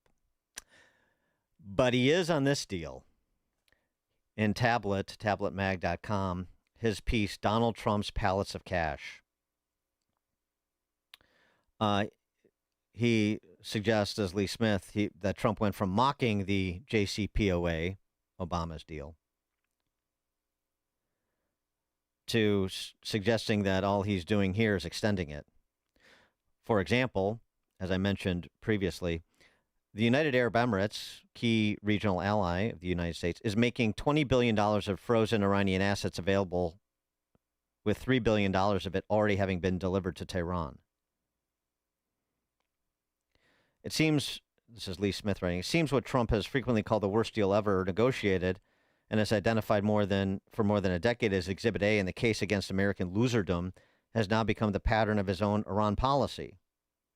And like Obama's, the plan is to gorge the IRGC with money and pave the way to a nuclear bomb while restraining Israel from responding to missile attacks by Iran and its proxies for the sake of what is euphemistically called regional order. He also takes Vance to task most specifically. The senior administration official that's often referenced in the media is, in fact, J.D. Vance. That's what he's suggesting. Leader of the White House's restrainer faction, Vance has been trying to convince Trump that MAGA is definitely dumb enough to be suckered into believing that the Iran deal his loyal deputy has captained is a historic win. Vance's validator calls with the press, influencers, and think tank experts constitute the centerpiece of his comms campaign, which is modeled after Obama's Iran deal echo chamber, Ben Rhodes, but with one big difference. The Obama team set up its comm structure to steamroll Iran deal opponents like U.S. lawmakers, nuclear proliferation experts, Republican voters, pro-Israeli activists. Vance's only audience is Trump. By generating positive articles, social media posts, and TV appearances celebrating Vance's hard-fought progress in bending the Iranians to his will, the vice president is amassing evidence to show Trump that his supporters are 100% behind the president's new policy of accommodating Iran, Obama's policy.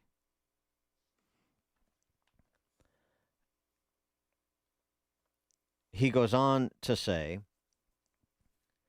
the difference between Obama's deal and the deal Vance is trying to get Trump to sell to his base is that the Iranians get things for performance, and, said the vice president, if we don't see that performance, then Iran will not get any of the economic benefits. Thus, what most distinguishes the Memorandum of Understanding from the Obama deal, Vance insists, is that Iranians won't get paid up front the way Obama paid Iran to sit down and negotiate. But, Smith says, that's obviously not true. There are two stages to the Memorandum of Understanding, and Iran has conditioned its participation in the second stage to negotiate over the nuclear issues on its satisfaction, while the concessions it will win in the first stage, negotiations to reopen the Strait. So if Vance wasn't yet bargaining over the nuclear file or even reopening the Strait, what could he have been negotiating in the last month except how to pay Iran up front? Enter the UAE. It's taken so long because the trick is making sure that whatever formula he devises for getting Iran paid won't embarrass Trump by making him look exactly like Obama. Otherwise, the deal could be more than Trump could stomach. Smith also goes on to remind us that, two things. One, he also writes, it's because of Donald Trump that Iran doesn't have the bomb. Because of the historic partnership with Netanyahu, the Iranian regime has been battered, but that doesn't mean Trump won the war, not yet anyway. And he also goes on to suggest a parallel to Trump's handling of COVID. The truth is, Trump doesn't always win. He lost the 2020 election because he was wrong about COVID and millions of Americans paid for his failure. His Iran policy now looks like his second-term version of COVID because it looks like disorder, which is what losing looks like. there's more in this piece to substantiate the claims that Lee Smith is making. As I said, he's a very good investigative journalist, so his reporting is worth considering and investigating with the decision makers in the administration. I'd like some questions that Lee Smith raises to be asked of those principals, starting with senior administration official, if that is indeed J.D. Vance. For more on all this, we're pleased to be joined by Leo Leibovitz, editor-at-large for the aforesaid Tablet, tabletmag.com, also host of the Rootless podcast. Leo, thanks for joining us. Appreciate it. My pleasure. So, per your post on X, I think it's pretty clear that you are in agreement with Lee Smith's characterization of this proposed settlement. I think it's hard not to be. Look, like Lee, I am deeply grateful to the president. I think the president's instinct early on was to understand exactly the scope and scale of the Iranian threat and to act resolutely to counter and remove it.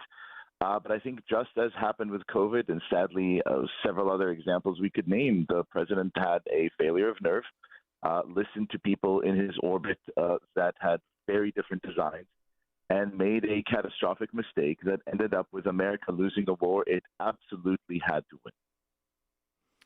And so, how does this go from here, do you suspect? Because if this deal does get inked, and if the Iranians play ball, and if Lee Smith's reporting is correct, they have every reason to play ball because they're getting the backdoor cash that they want. And that sort of undermines the argument that I and others have been making that this campaign at minimum has greatly diminished the Iranians, and it will be a long time before they're able to reconstitute their military capacity, to rebuild their defense industrial base, to restart their nuclear program. But if we're providing cash through other means and we're lifting sanctions and we're allowing them to re-enter the arena of global commerce and refill their coffers, then, and while we're still in this 60-day window of negotiating how to deal with, obtain, or destroy the enriched uranium that's supposedly under a pile of rubble, then maybe it won't be so long before we're back in the same place.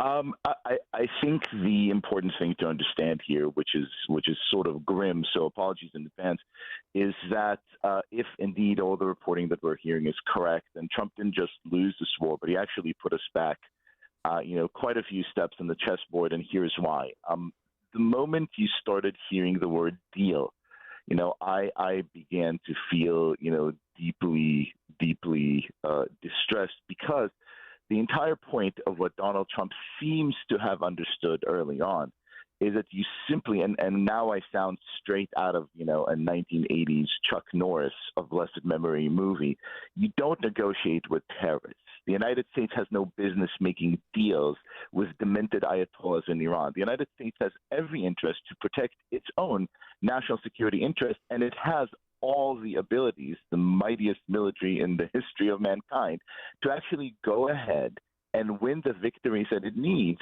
to signal to other opponents like China and Russia what the cost is for messing with the United States of America.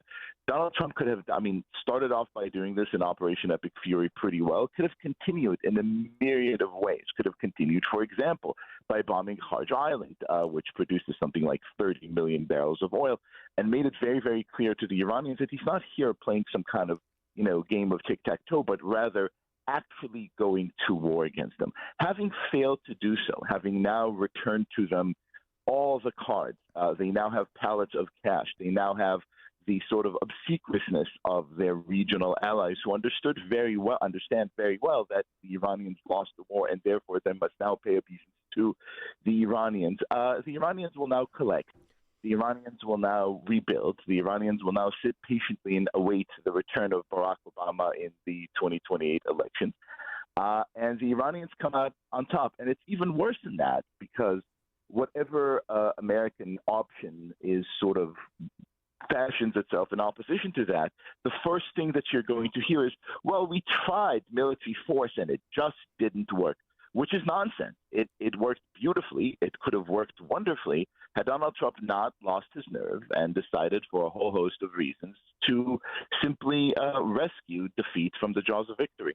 And when you say Obama returning in 28, you mean a proxy of his and that approach to the Iranians and to the Middle East? Yeah, whatever. They could call it Alexandria Ocasio-Cortez. They could call it Gavin Newsom. It doesn't matter. He's sitting in some basement in Chicago and pushing buttons.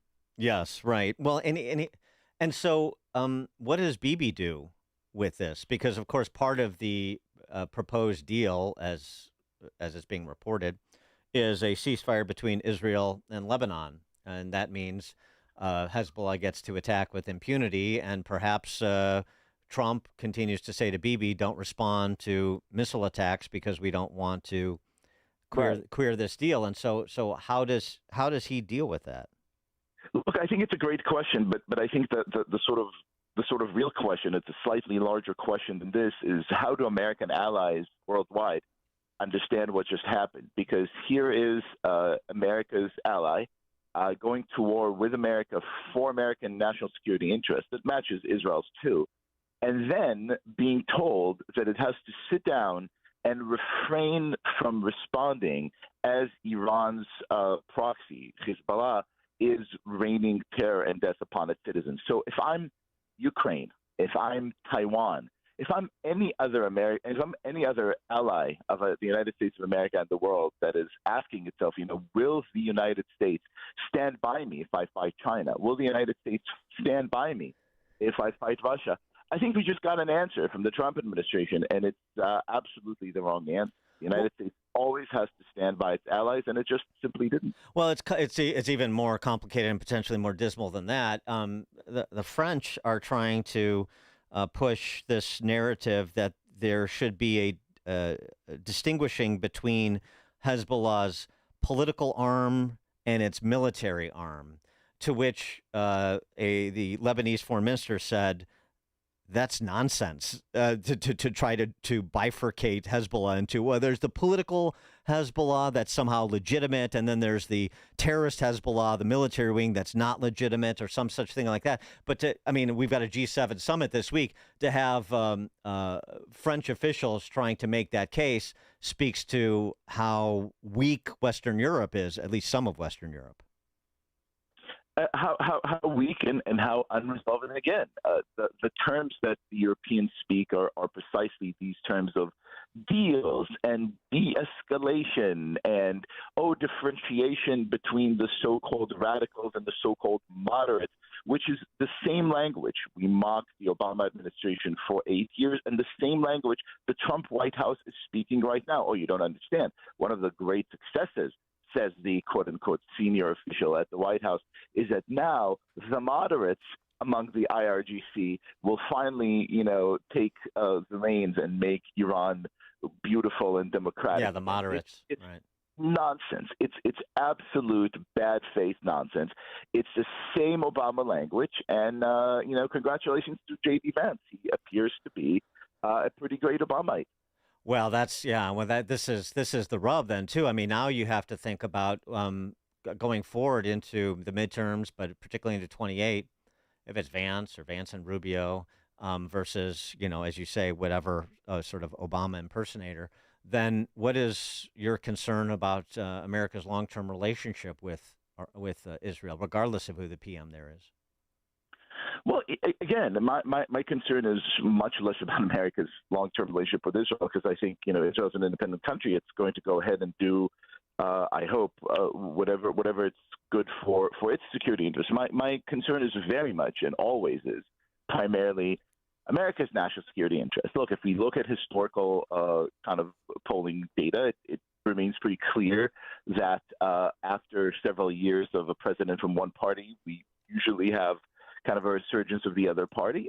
It stands to reason that the next president might very well be a Democrat. And if it's a Republican, the current forerunner, at least, is a candidate, J.D. Vance, who seems to really believe, under the silly kind of heading of restraining, which is kind of, completely idiotic, because no one was suggesting a sort of Vietnam-like massive entanglement, or for that matter, even an Iraq war-like kind of misconstrued disaster to quote-unquote bring democracy to the region. This was always an operation with very, very, very clear goals that could have been achieved. Setting a perimeter around Kharg Island and bombing it to Kingdom Come would not have required the engagement of, hundreds of thousands of boots on the ground.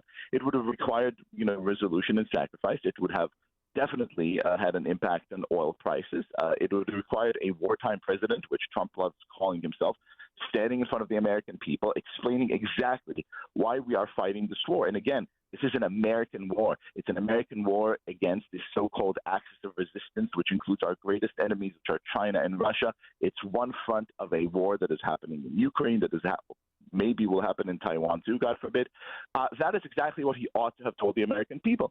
And instead, we now have a Republican Party that seems completely in the throes of the Tucker Carlson anti-America, isn't Putin grand wing, which is deeply, deeply, deeply distressing. My hope is that we still have great people like Marco Rubio, who I think have a very different vision of the world. My hope is that Donald Trump will maybe at some point return to his gut instincts and wash off a bunch of this nonsense and start something that is a resurgence or a rebuttal of what we've seen today. But what we've seen today is very distressing for the long term. Leo Leibovitz, editor-at-large for Tablet, tabletmag.com, host of the Rootless podcast as well. Leo, thank you as always. My pleasure. And Leo joined us on the elfwealthgroup.com answer line. Now let's check the headlines with Mike Scott. 58 degrees, 734 in Chicago. In the QC Kinetics newsroom, President Trump heading to Europe today for the G7 summit, one day after making an announcement concerning the end of the Iran war. Here's Fox's Trey Yingst. After 100 days in a state of war, the region has now reached a deal. The United States and Iran agreeing to this larger deal that ultimately is going to open the Strait of Hormuz and address Iran's nuclear ambitions. The president posting on Truth Social overnight saying, quote, "This great deal will bring peace and security to the whole region. Many presidents have tried to make peace with Iran, and all have failed before me. The leaders of the region have, for the first time, found a president who can help them achieve real peace. With the opening of the strait upon the signing of the deal on Friday, for purposes of removal, oil will flow on both ends of the region and the world." But the status of Iran's nuclear program is still not resolved. More to be negotiated. 12 people are dead after a skydiving plane crashed in Butler, Missouri. The crash happened yesterday near Butler Memorial Airport. Bates County Sheriff Chad Anderson. There's nothing criminal that we can see, nothing terrorism related or anything like that. Those are some of the first questions that we would have with the World Cup being in town. The plane was carrying members of Skydive Kansas City, 11 skydivers and one pilot. The NTSB is on scene this morning. Singer Oliver Tree is dead. He was among 6 killed after 2 helicopters collided midair in the west region of Rio de Janeiro in Brazil on Sunday. Authorities are investigating a crash involving an IDOT transportation vehicle on the Dan Ryan that left 2 hurt. State police say the accident happened early yesterday in the express lanes near 37th Street. Cleanup continues area-wide Sunday after last Thursday evening's major severe weather outbreak and a new round of storms hitting Calumet City Saturday night. I've directed all of our staff, even if it's on someone's personal property, to remove that. We're not going to have them remove that. We're going to do it ourselves. Mayor Thaddeus Jones, ComEd this morning, says about 3,400 customers in the south suburbs remain without power. About 10,000 wait for restoration in northwest Indiana. White Sox earn an impressive series win, taking down the Dodgers 6-4 on Sunday. The first-place White Sox visit the Yankees next tomorrow, while the Cubs are back home to begin a 6-game homestand against Colorado at Wrigley after falling to the Giants 5-1. World Cup soccer tournament continues in North America. Your winners, Germany, Ivory Coast, and Sweden on Sunday. Japan and the Netherlands play to a 2-all tie. The news, a service of Salem Surround, a local digital marketing agency. Go to surroundchicago.com today. A check of the roads in 2 minutes on AM 560. The Sean Thompson Show. I don't care what they are. A doctor, a lawyer, a butcher, a baker, or a candlestick maker. If they're a Democrat, they're a frickin' criminal. They do nothing. Good for nothing. They cannot tell the truth. They pretend to be what exactly? Anything other than what they are. The greatest political mafia this country's ever seen. The Sean Thompson Show. Weekday afternoons at 4 on AM 560. The Answer. Hi, Dr. Huber here with Marty. Marty and I were at the Cigar Festival 2026, and we're here listening to Sean Thompson Show. And Marty told me about he has a sinus problem that Virago seemed to help. Probably for the past 15, 20 years, I would get a sinus infection every spring, every fall, and had to go in, get medication. Since the last 2 years I've been taking Virago, I have not had any issues with the sinus. If I feel it coming on, I just up the dosage, and then I get the sweats one night, and then it's all gone. I feel great. So you think Virago is a big reason for all this improvement? Yeah, and I don't have to take any sinus medication, which I'm happy about because I don't know what's in half that stuff anyway. Well, that's great, and thanks, Marty. We're glad to tell our Virago fans that we do help with your sinus problems. Thank you. Try Virago today. Order your bottle online at myvirago.com and use coupon code IMMUNE to save 30%. That's myvirago.com, coupon code IMMUNE. Virago and Maha, making America healthy again. On Salem News Channel, principled voices are shaping today's conversation. Scott Jennings brings clarity to the toughest debates. Josh Hammer's blistering commentary puts politics and culture on trial. And Alex Marlowe's insight connects us to what matters most. Watch anytime on Samsung TV Plus, Pluto TV, or find us on your screen at snc.tv. 3 new shows, 1 powerful lineup. Salem News Channel, across America. Amazon Business. Unlock smart business buying with fast, free delivery on millions of items and practical AI innovations that automate repetitive tasks. Learn more at amazonbusiness.com. 740 Team Hochberg Traffic Center time. Let's start on Route 53. Southbound, where you'll find delays between Palatine Road and Kirchhoff. Reagan, I-88. You're jammed up between Route 83 and the Tri-State. Things are slow as well on DuSable Lakeshore Drive this morning. Northbounders, you'll hit the brakes at Roosevelt and again at Bryn Mawr. Delays on the Stevenson stop-and-go inbound between Central and Pulaski.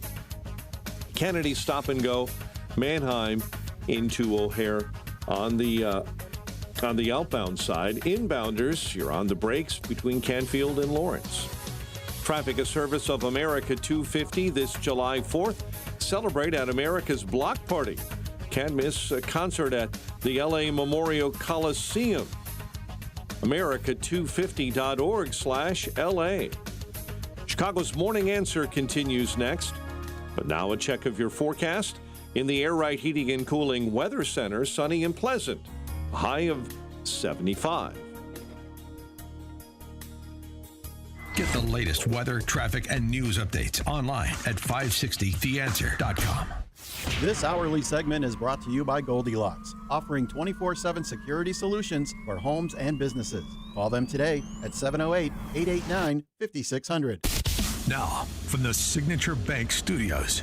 Sports and politics and sports and politics and sports and politics and intersection. Arrogance and ignorance, arrogance, ignorance, and arrogance and ignorance. Intersection. Yeah, top of the morning, something a little bit lighter. A little sports and politics because we've had a lot of that this weekend.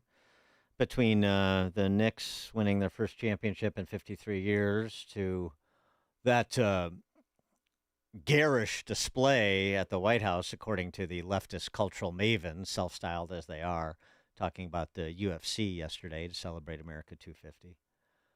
And then, of course, the World Cup, which it is not generating any more love from me for this calisthenic they call soccer, But it is generating more love for me for some European soccer fans who are having their eyes opened to what America is really like, and they're enjoying it quite a bit.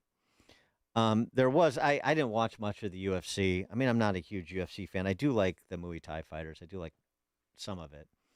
And I did want to watch, and so I did catch Sean O'Malley. I wanted to see his fight, and he won by knockout. I like that dude. But of course, this is one of the moment really from yesterday that has the left aghast at how gauche and pimply the whole affair was. Josh Hokett, who, by the way, played football at Fresno State before he became an MMA guy. And lastly, Michelle Obama is a man. Am I right, America? That's a man, baby. You know, I don't believe Michelle Obama's a man, but I like,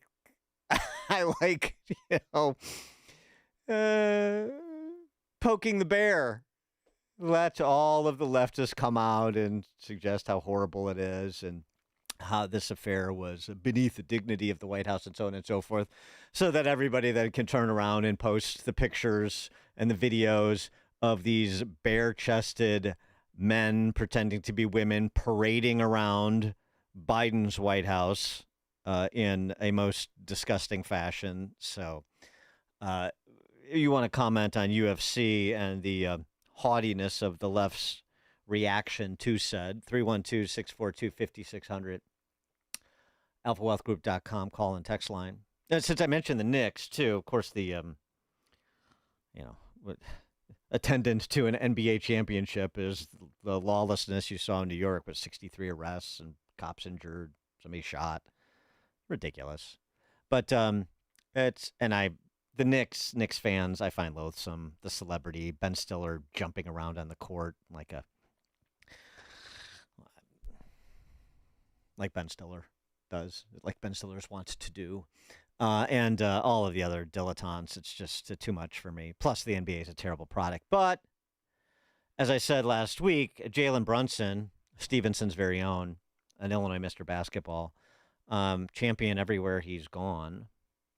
And also, from everything I understand, a high character guy, including people I know who know him well, who provided scholarships to Stevenson. Anyway, Jalen Brunson, it was great. He was asked about winning in San Antonio, and everywhere he's won except high school, because that would be in Illinois. It's been in Texas. Great response. Shows you he's not only a high character guy, but a high IQ guy. Every championship that you've won has been won in Texas. The first one at Villanova in Houston, the second one in San Antonio, and now this one here in San Antonio. What do you have against Texas? And how special is it for you to be able to win this title with Mikal and Josh? I have nothing against Texas. I love Texas. I miss the Texas taxes. Oh boy, you just crossed the line with Hochul and Mandani there, Jalen. I miss the Texas taxes. Beautiful. Yeah, love it. Love a high IQ, economically literate NBA star. Lee and Hammond, you're on Chicago's Morning Answer. Yeah, I watched that UFC thing last night. I think it was great. But as far as the left criticizing, talking about the sanctity of the White House, please, after Monica and Bill, and then selling the Lincoln bedroom, and God knows what was going on at the Christmas parties with Hillary. How about the cocaine? How about the cocaine too from last year? Yeah, thanks for the call. Yeah. No, the sanctity of it all. I mean, yes, it does speak to culture, but Miranda Devine made the point too. Like TR, that'd be Teddy Roosevelt for those of you scoring at home. He brought pugilists for events, boxing events, at the White House. So I mean, it's not the. I watched it. I thought like UFC when it first announced. I'm like, I don't know. But I watched it, and it was sort of a fun affair, and it was great. You said Medal of Honor recipients escorting the fighters to the octagon, and firefighters and stuff. I thought it was actually quite dignified. And, you know, I mean, sports is an important part of American culture, and UFC is obviously wildly popular. And to focus on providing this experience for our military folks, I thought it was okay. I mean, you know, your predilections, people can have different predilections about it, but I mean, it certainly wasn't sort of like beyond the pale as it was being described by dandies like David Brooks. Maurice in Berwyn. Yeah, Dan, I am kind of surprised that you are okay with it. I mean, I like UFC fighting. I just don't understand how it's acceptable for the White House, which I was always taught that is this kind of sacred thing in America, to be transformed into an arena. I mean, even when Joe Rogan thinks it's wrong, that's like the canary in the coal mine. He didn't think it was. So, He didn't think it was wrong enough to show up and commentate. But okay. Well, I mean, money talks, and you know the other thing walks, right? Yeah. But I mean, calling it gauche, Dan, is an insult to the word gauche. It was trashy. It's trashy. Let's be honest. I mean, why don't you just have, like, if it's sponsored by the Hub and just pass out vapes? Come on, man. Oh, I don't know about that. Thanks for the call, Mo. I mean, I can understand the differences of opinion on it, but I don't think it was like one standard deviation beyond the pale, such that there's all this hand wringing. Sure, yeah. I mean, rather, I wouldn't say rather. It's a venue for, the Boston Symphony. It's a venue for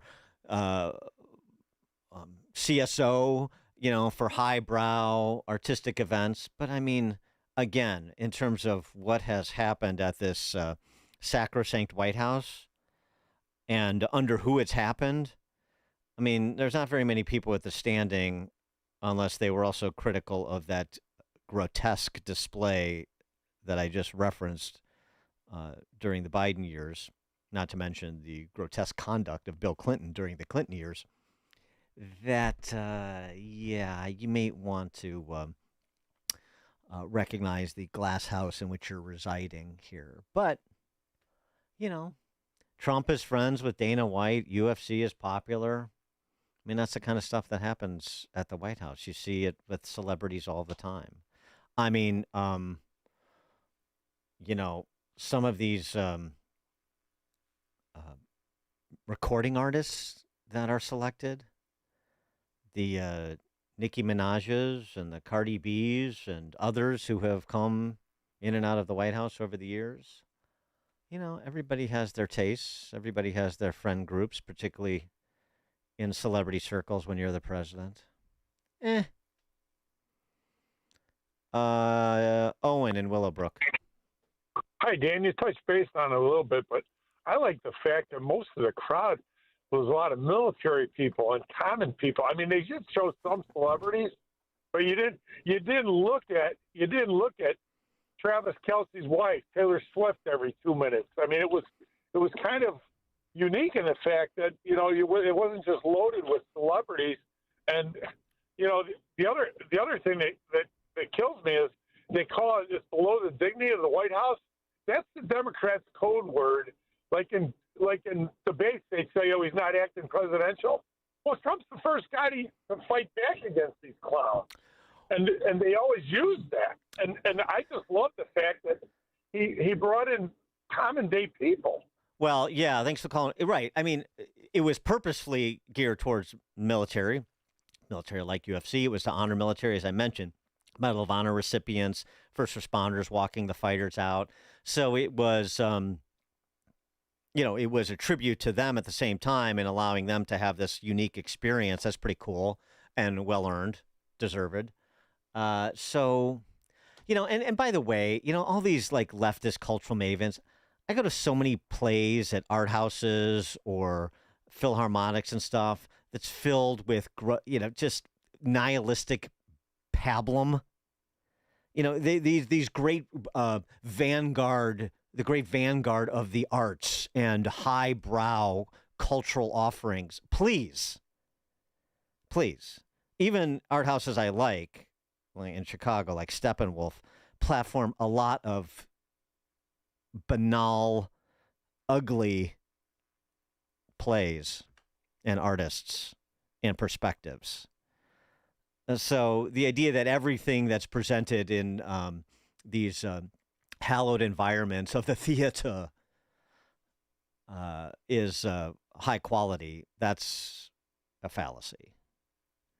Because, left is the left, and their politics infuses itself in the arts, and it destroys so much of what is beautiful about great musical performances or theatrical ones. So I'm that's why I'm totally pumping the brakes here with all this high-hatting that's being done from the left. Dave in Crystal Lake. Yeah, I just wanted to remind everybody of the Joe Biden White House lawn party where they had naked men and freaks and fairies running all over the lawn. Thanks for the call, Dave. Yeah, naked men with big breasts. The worst kind of naked men. Patrick on the north side. Hey, good morning, Dan. Just reminding people as well. I didn't see the UFC. I saw a couple bits of it. Trump's a fan. I think it's probably, his liking. But how quickly we forget. Biden had a wedding there. There was hunters in there with his friends in the White House doing cocaine. We never found out whose bag of cocaine that was with all the investigative skills. Yeah, we never will. Country has, which is a joke, and we never will, right? And Clinton's in there doing what to Monica Lewinsky in the Oval Office? But, Trump wants to do something, and God forbid, right? Thanks for the call, Patrick. Deborah, Arlington Heights. Hey, Dan.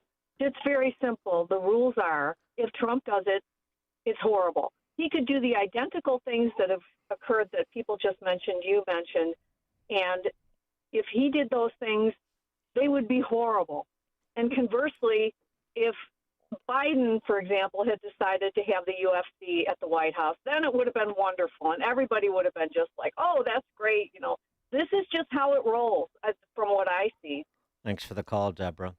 I did want to get to this, too, because this is so much fun. I think some of these clips that are going viral are spawning more World Cup soccer fans from the world over to post their own. It's pretty fun stuff. All these people who've come to watch World Cup calisthenics in this country, and how much they appreciate the America they never knew until they made landfall here. Some Japanese fans in Texas. Where are you guys from? Where's everyone from? Japan! Hey, what do you think of America, of Texas? Texas is good. Everything is big. Yes. This British girl who's been all over the world, and nothing compares to America. I was well and truly born in the wrong country. I'm a British girl, and I have been to around 27 different countries in my whole life. I've been to the Caribbean, I've been to St. Lucia, I've been to Barbados, I've been to Southeast Asia, Thailand, Bali, places in Europe. I've been all over the world, basically. And nothing comes close to the USA. You can get every single landscape, every single climate, you can get everything in the US. The people, the food, the landscapes, the cars, the trucks, everything in the US simply beats anything I've ever experienced anywhere in the world. I was born in the wrong country. I feel like I belong in the US. My heart is there. I mean, we found a puppy in the US. We rescued a puppy in the US and brought her home to the UK. There are no words to describe how lucky you guys are to live there. Americans are so lucky to live in such an amazing country. And I wish I was there, guys, honestly. You can find everything in the US. You can find everything in the US just at Buc-ee's. 2 Brits at Buc-ee's. Sounds like a BBC series. Have you ever been to the UK? If you go, just prepare to be disappointed by petrol stations. Yeah, they're nothing like this. Banana pudding in a cup. Banana pudding A giant beaver. Yeah, it does look a bit like you. Stuffed animal. This is like a gas station that let the intrusive thoughts win. Everything's Bucky's own brand. Spicy pickled eggs, just in a jar. I'm genuinely overwhelmed. Do you want a sampler? Yeah. That's a lot of fudge, Ollie. We got a bit carried away, much like your entire store. There's more food in this store than there is in the entire United Kingdom. This is insane. This is Bucky's. Also, this too. I just love the cultural instruction. Frankly, Japanese fans staying behind in the stadium to clean their sector after a 2-2 draw. Of course, it was a draw against the Netherlands. Japanese tradition has gone viral numerous previous World Cups where Japanese soccer fans come and they will make sure that their section where they were seated is cleaner than when they found it. It's wild. Of course, the Scots are a bit different. Scotland fans discovered you can't drink in public in Boston, so they immediately hired a boat to start getting the pints on the pints at 10 a.m. And I'm sure you've heard seen the videos of the Scottish fans singing in unison at various stadia. Good stuff. Good stuff. We appreciate the world's appreciation for America. The stories you need to know to start your day. This is Chicago's Morning Answer on AM 560. The Answer. Have you ever wondered, with all the different religions and interpretations of the Bible, how you can be sure that you're on the right path in your spiritual journey? The powerful new book, You and God by Peter Philippi, helps you answer this question and discover how to establish a truly personal relationship with God through biblical understanding and faith. Get your copy of You and God by Peter Philippi today by visiting pbmusa.org. That's pbmusa.org. Each morning, the newsmakers and the newsbreakers shaping today's conversation are heard on the alphawealthgroup.com answer line on Chicago's Morning Answer. When you need answers about what's happening in your world, you turn to AM 560 The Answer. And when you need answers about how to prepare for and protect your retirement, you turn to the Alpha Wealth Group, now the proud sponsor of the AM 560 Answer Line, right here on Chicago's source for news, opinion, and insight. AM 560 The Answer. AM 560, The Answer. WIND, Chicago. The U.S.-Iran deal will be signed Friday in Geneva. I'm Dave Anthony, Fox News. Vice President Vance will be there, and he tells Fox. People are very good over there at fighting each other. They haven't quite learned how to make peace. But I think under the president's leadership, we've turned over a new leaf. We're going to keep on working at it. It's called a Memorandum of Understanding, extending the ceasefire while nuclear negotiations continue and allowing shipping and flowing again through the Strait of Hormuz. And oil prices are falling as a result, down more than 5%. Gas is a $0.50 cheaper than the peak of the Iran price surge last month. Analyst Triplet Lundberg tells Fox. It may end up to be the peak for the whole year, depending on whether the agreement to end the Iran war and the full opening of the Strait of Hormuz is actually imminent. Iran had demanded Israel stop its attacks in Lebanon as part of the deal, and Fox's Trey Yingst reports from Tel Aviv. Israeli ground forces remain in the south of Lebanon. There are reports of an Israeli strike in southern Lebanon this morning, and the Israelis certainly will be looking to the north, where Iran-backed Hezbollah remains in Lebanese territory. And so Israeli officials certainly are not happy with this agreement, but the bottom line here, President Trump didn't want an endless war in the Middle East. He wanted a situation that would address his key priority, and that was ensuring that Iran never had a path to a nuclear weapon. And those are exactly the detailed discussions that are going to take place over the next 60 days. President Trump's on his way to France for a G7 summit of world leaders. They'll talk about Iran and also the war in Ukraine. Federal investigators will be in Missouri the day after a plane crashed and burned after takeoff from Butler, killing all 12 people on board. Now, that flight was carrying a group of passengers preparing for a tandem skydive with some of their family members left behind at the airport, where they tragically witnessed this fiery crash. Fox's Todd Pyro. Two helicopters collided in midair in Rio de Janeiro, Brazil, killing 6 people inside both, including American singer Oliver Tree. America's listening to Fox News. 54 degrees, sunshine, 8:02 on AM 560. The Answer. In our QC Kinetics newsroom, at least 19 have been shot. 6 fatally in gun violence across the city of Chicago this weekend. A man shot and killed while inside of a vehicle Sunday evening on the city's southwest side. The victim, a 40-year-old man, was inside a vehicle when an unknown offender with a firearm shot him multiple times. One person is dead after a motorcycle crash in Lombard. Police say the accident happened yesterday near Finley and 22nd. Crash remains under investigation. Chicago Department of Public Health confirming the first West Nile virus positive mosquitoes in the state this year, or in the area this year, not the state. Mosquitoes in Chicago testing positive for the virus.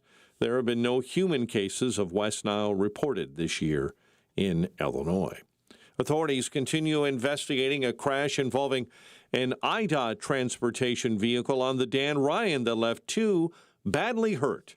State police say the accident happened yesterday in the express lanes near 37th Street. And cleanup continues area-wide after Thursday evening's major severe weather battered parts of Illinois and northwest Indiana, and a new round of storms hit Calumet City Saturday night. I've directed all of our staff, even if it's on someone's personal property, to remove that. We're not going to have them remove that. We're going to do it ourselves. Mayor Thaddeus Jones out helping remove limbs and trees yesterday. ComEd says about 3,400 customers in the south suburbs remain without power. White Sox beat the Dodgers 6-4. Cubs lost to the Giants 5-1. The News, a service of Salem Surround, a local digital marketing agency providing high-performing digital solutions to surround your target audience at surroundchicago.com today. Time now for the AM 560 Business Beat, a service of Signature Bank. I'm Stuart Varney, and this is the Fox Business Report. Crude oil futures are retreating. President Trump says U.S. and Iranian officials have reached an agreement to end their war and reopen the Strait of Hormuz. U.S. oil, West Texas Intermediate, slipped below $80 for the first time since March. Brent crude is at $83, and stock futures are rallying. A tech and energy giant are teaming up to develop artificial intelligence centers. Francis Schneider Electric and Foxconn, best known for assembling iPhones, say they'll help customers build and operate AI infrastructure with greater speed and efficiency. Fewer people will be heading out this summer in a new RV. Reuters says the recreational vehicle business is in a slump because of high fuel prices. RV makers shipped about 13% fewer units at the start of this year compared with a year ago. That's your Fox Business Report. I'm Jenny Coselda. Invested in you. Scott Jennings sees the president holding strong. The U.S. says the ceasefire remains in place, but there has been some firing. The U.S. sank 2 Revolutionary Guard ships that it said were laying mines in the Strait of Hormuz. So we wait and we watch, and the principal message from the White House remains: no nukes for Iran and no bad deals for the sake of doing them. The Scott Jennings Show. Weekdays at noon, right before Hugh Hewitt at 2 on AM 560. The Answer. Let Cole Digital turn your outdoor space into the ultimate entertainment setup. With a 75-inch SunBright outdoor TV that can stay out year-round and great sound throughout. Like planter speakers on the patio, high-quality rock speakers that blend right into your landscape, or bronze garden speakers that blend into the environment. Our technicians will dig a hole and install an in-ground subwoofer for incredible bass and the best in sound quality. We also install outdoor rated access points for Wi-Fi coverage throughout your yard, and cameras that let you keep an eye on everything with motion-activated recording. Tour our Cole Digital Design Center, 15,000 square feet of audio, video, and great design ideas. Cole Digital is family-owned by conservatives that share your values, and we're based right in Frankfurt. Visit Cole Digital today and schedule your consultation. ColeDigital.com. That's KOLE digital.com, or call 815-469-2000, and we'll bring the showroom to you. 815-469-2000. Cole Digital, what smart living is all about. Why does Progressive love protecting truckers? Because truckers unite the world. Truckers unite candles and yoga instructors. Truckers unite fake plants with people who shouldn't own living plants. Truckers unite French press coffee makers with the most pretentious person you know. But truckers can't do any of this if they're not on the road. That's why Progressive now offers truckers even more protection on cargo with its enhanced Cargo Plus coverage. Get a quote in as little as 8 minutes at ProgressiveCommercial.com. Progressive Casualty Insurance Company and Affiliates. Coverage subject to policy terms, limits, and conditions. Not available in California. If you want unlimited talk, text, and data on a crazy fast network, Big Wireless will sell it to you right now for as little as $70 a month. Or you can buy it from Pure Talk for half of that. I'm talking about unlimited talk, text, and unlimited data for just $34.99 a month. Stop paying the big guys twice what you need to. Dial pound 250, say my name. That's pound 250 micro to switch to Pure Talk, where the savings are truly unlimited. Team Hochberg Traffic Center time, a service of America 250. This July 4th, celebrate at America's Block Party. Music performances, patriotic tributes, and kick off the Giving Fourth at america250.org/LA. Lake Zurich, you've got traffic signals malfunctioning, red all the way around Rand Road and Cuba Road. Reagan, as you travel eastbound, you're jammed up right now with stop-and-go traffic right at 22nd. An accident on the Tri-State. It's being moved to the right shoulder northbound at Irving Park. Delays in stop-and-go traffic due to an accident on the Stevenson inbound between Central and Pulaski. Chicago's Morning Answer continues next. Now a check of your forecast in the Air Right Heating and Cooling Weather Center. Today will be mostly sunny and pleasant, making it the nicest day of the week with a high of 75. Tonight will be mainly clear with a low of 59. Tomorrow, expect mostly cloudy skies with breezy conditions, along with a chance of showers and a thunderstorm. Gusty winds and small hail may accompany any thunderstorm with a high of 73. I'm meteorologist Jason Caterina on AM 560, The Answer. Get the latest weather, traffic, and news updates online at 560theanswer.com. This hourly segment is brought to you by Goldilocks, offering 24/7 security solutions for homes and businesses. Call them today at 708-889-5600. Now, from the Signature Bank Studios, this is Chicago's Morning Answer with Dan Proft on AM 560. The Answer.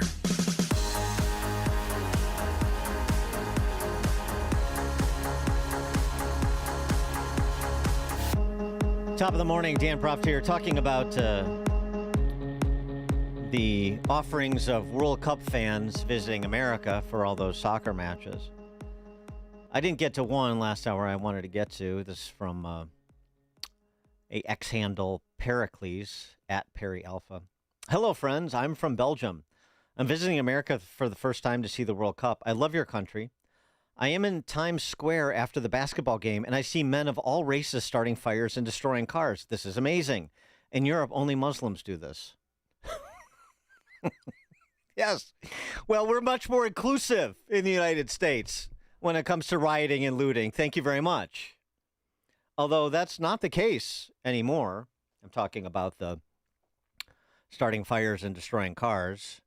The unrest in Northern Ireland after the attempted beheading by a Sudanese asylumee last week that we discussed at length.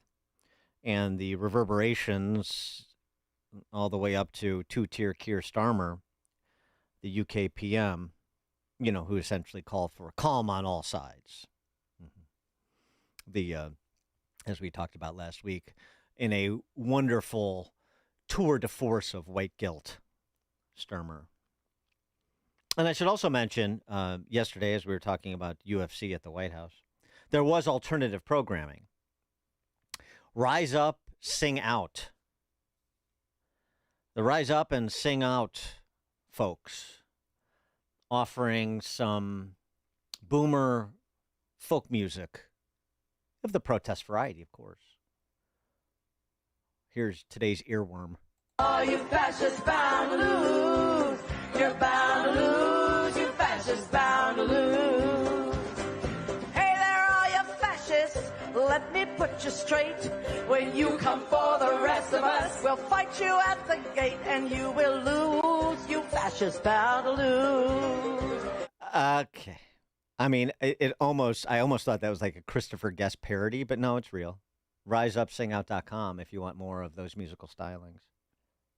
I think that's who, in part, our next guest is talking about when he writes this. People are sick of paying the blood price for bourgeois virtue. That is increasingly how it feels to working class communities. They're expected to absorb the risk of letting in tens of thousands of unvetted men, while their betters absorb the glow of righteousness that comes with crying, quote-unquote, refugees welcome. The gentleman who wrote those words is Brendan O'Neill, the chief political writer at Spiked and author of A Heretic's Manifesto, essays on the unsaleable, not unassailable. Okay. Brendan O'Neill, thanks for joining us. Appreciate it. Do we have Brendan? Brendan. Hi. Oh, there we are. How you doing, Brendan? Hi. Yeah. So tell us what the state of things are in Belfast this week. Not good. It's still, people are still incredibly angry. The violence has died down. That's good. Yeah. There were riots after this horrendous attack, but people are still incredibly angry about what happened to that man who was so savagely attacked by the guy from Sudan. And they're worried about what's happening to the country. You know, our borders are broken. Government seems incapable or unwilling of policing them. And as a consequence, thousands and thousands of unvetted men are coming into the country every week. And the government doesn't seem to care. So people are very angry about that. Do we know any more about how that attack started? There's been some sort of some suggestions from neighbors whose interviews that posted online that hasn't necessarily been confirmed by the press corps there. But the number one, the guy that was attacked is sort of a habitual offender. Number two, that he was perhaps attacked by more than one Sudanese asylumee, and that he had previously been trying to help them because they, I guess, recently just moved into some government-provided housing in Belfast. Yeah, it's difficult to get to the truth of what happened. I mean, apart from what we all saw on that viral video, which was just unspeakably awful. Right. But I think the attitude of a lot of people in Belfast and across the United Kingdom is they don't care if the victim was an offender in his own way. They don't care if he might have a criminal background, which seems to be possible. They still think that what happened was just atrocious. And what's more, that the government bears some responsibility for it. The government aided and abetted this crime by refusing to police our borders and refusing to check who's coming into the country. So when we look at the actual specifics of who the victim was and who the perpetrator was, I think the larger, more important story is that this is a failing made by the government, made by the people who are supposed to look after us and who now seem to have stopped doing that. Well, no question. And so much so that Starmer's defense minister resigned last week. That's another credibility blow to this PM who doesn't seem to have much left. Oh, absolutely. You know, Britain is now a defenseless realm. We are not looking after our borders. We are not funding our military. We are not capable of fighting a war. We're not capable of keeping out these dinghies that arrive on the shores of England every single week. We've just let ourselves go to rack and ruin. And I think Donald Trump is completely right when he criticizes the UK and other countries in Europe for failing to take their own defense seriously and for failing to fund the resources that they need in order to do that. So all of that is now coming to a head. All of that is now becoming much clearer that there is a real problem with Britain's inability to defend itself from external threat, whether that external threat might be a future invasion by Russia or the current problem we have, which is the arrival of men every single week who we don't know what their intentions are, we don't know where they came from, and yet they are let into our country. It's a real moral emergency now. And is it the case that Nigel Farage and and his sort of independent third-party ilk are providing the loyal opposition. I've seen some things from Kemi Badenoch, the Conservative Party leader, that sound sensible and appropriate, but it just doesn't seem like the party out of the other party, the Conservatives can get their act together on this or any other issue, and thus Nigel Farage's third way is ascendant. Yeah, I think Kemi Badenoch is a good leader, and she does want to improve the Conservative Party, but I don't think that party will be able to fix this problem. And it's worth remembering that the Conservatives were in power for 14 years before Keir Starmer, and a lot of these problems started under the Conservative Party. Boris Johnson, for example, when he was Prime Minister, he was responsible for a massive influx of low-skilled labour from the Third World. And that's one of the things that's causing a lot of problems today. So Boris Johnson is responsible for this, as even more so than Keir Starmer is. So the Conservatives opened the floodgates, and Keir Starmer is failing catastrophically to close them. So both of those parties, the Conservatives and Labour, are responsible for this mess. And that is why so many voters, especially working class voters, are looking to Nigel Farage. They're looking to reform, because reform is promising to stop the boats, to deport people who are here illegally, and to make it impossible for foreign arrivals to claim welfare benefits from the state. And all of those are policies that ordinary people are very keen on. Yeah, but so explain the dynamic to us, because I understand what you're saying about Boris Johnson, and that's on the mark, and Sunak after him was no better. They can't even get their heads around to be for lowering the tax burden on Brits, much less some of these other more hot button issues. But it's just how, if Kemi Badenoch is a good leader, how is it that she can't get her party to pivot in the direction of the rule of law and sensible immigration policy? She's trying to, but it's an uphill struggle, because the Conservative Party it's as bad as the Labour Party. It really is not in a good shape at all, morally or politically or ideologically. And as I say, that party is responsible for a lot of these problems. I think what's happened in Britain over the past 20 years is that the political class has become increasingly reliant on people from overseas to do low-paid jobs, and also they see people from overseas as a useful corrective to British patriotism. And this isn't a conspiracy theory. This is something that government ministers have openly discussed over the past 20 years, right from Tony Blair onwards. They've openly discussed the benefits of diversity, right, how it would be good for the country if we bring in more people, more cultures, more ideas.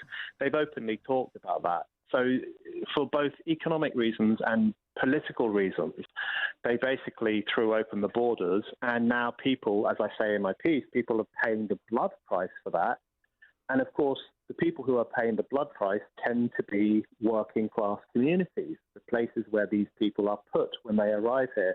So that's what's really causing the anger. It seems that ordinary people are paying the price for the fake virtue of the establishment. So in the short term, I mean, do Rupert Lowe from Restore Britain and Nigel Farage, I mean, do they have the political bandwidth, the infrastructure to actually leverage this angst that you're describing and, turn it into sort of another, Brexit event, for lack of a better metaphor?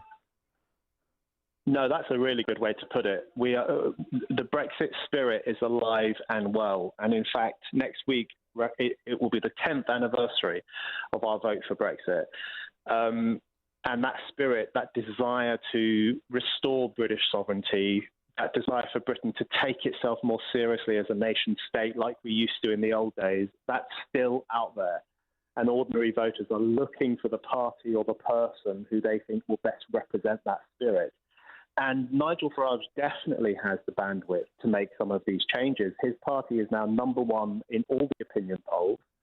I was in Makerfield in the north of England at the weekend, where we have an incredibly important by-election this week, and I was talking to local voters, and they are so angry about the immigration crisis. It really is the number one topic. In fact, all the polls suggest it is the number one issue of concern for people in Britain.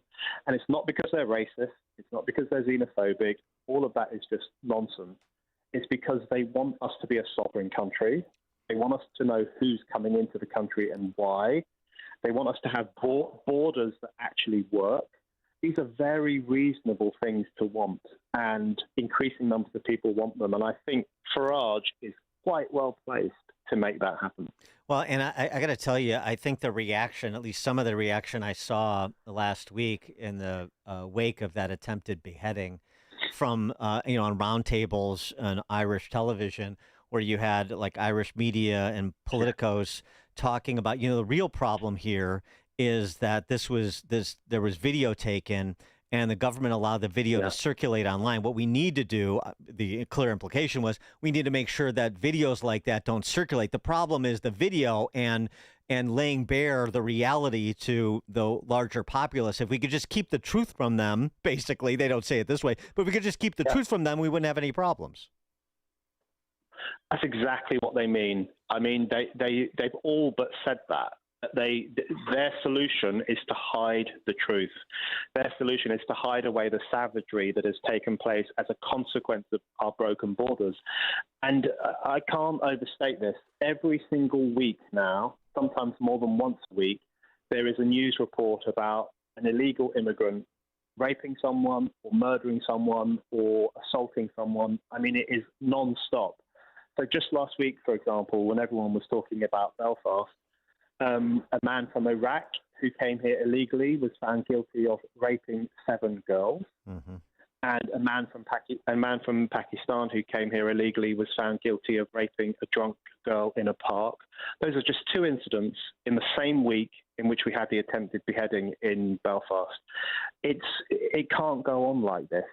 And of course, the apologists for mass immigration, they will say, but we have our own lunatics here in Britain. British people also commit rape and murder. That's true. But why would you make that even worse by knowingly bringing in people, some of whom come from quite regressive cultures where women are seen as second-class citizens? Why would you knowingly let that number of people into the country now that we have the proof, which is that they are much more likely than native Britons to commit sexual assault? So something needs to be changed radically, and I think that's what people are going to be voting for in the next few elections. Yeah, I mean, obviously it's the same thing here, and it's interesting, some new polling on the topic. 71% of self-identified Democrats support deporting criminal migrants. That sounds like a low number, but for that party in this country, that's a high number. It's actually up 8 points from just April. So the more and more the reality is distributed, and scales fall from eyes, the more and more obvious the right policy is, and there hopefully will be a political reckoning across the pond as well as a continued reckoning here. We'll see. Brendan O'Neill, chief political writer at Spiked, author of A Heretic's Manifesto, Essays on the Unsayable. Brendan, thanks as always for joining us. Appreciate it. Thank you. And he joined us on the alphawealthgroup.com answer line. The more you listen, the more you'll know. This is Chicago's Morning Answer. Morning Answer on AM 560. The Answer. Hi, I'm Ken Mariotti, owner of Woodland Windows and Doors, a third-generation family-owned business since 1969. We know you're bombarded by choices when shopping for new windows or doors, so we're inviting you to experience the Woodland difference. For decades, we have been transforming living spaces with Marvin Windows, a fifth-generation family business. Marvin replacement windows have been known to increase the warmth of your cold rooms by 10 degrees. Think about that, 10 degrees warmer.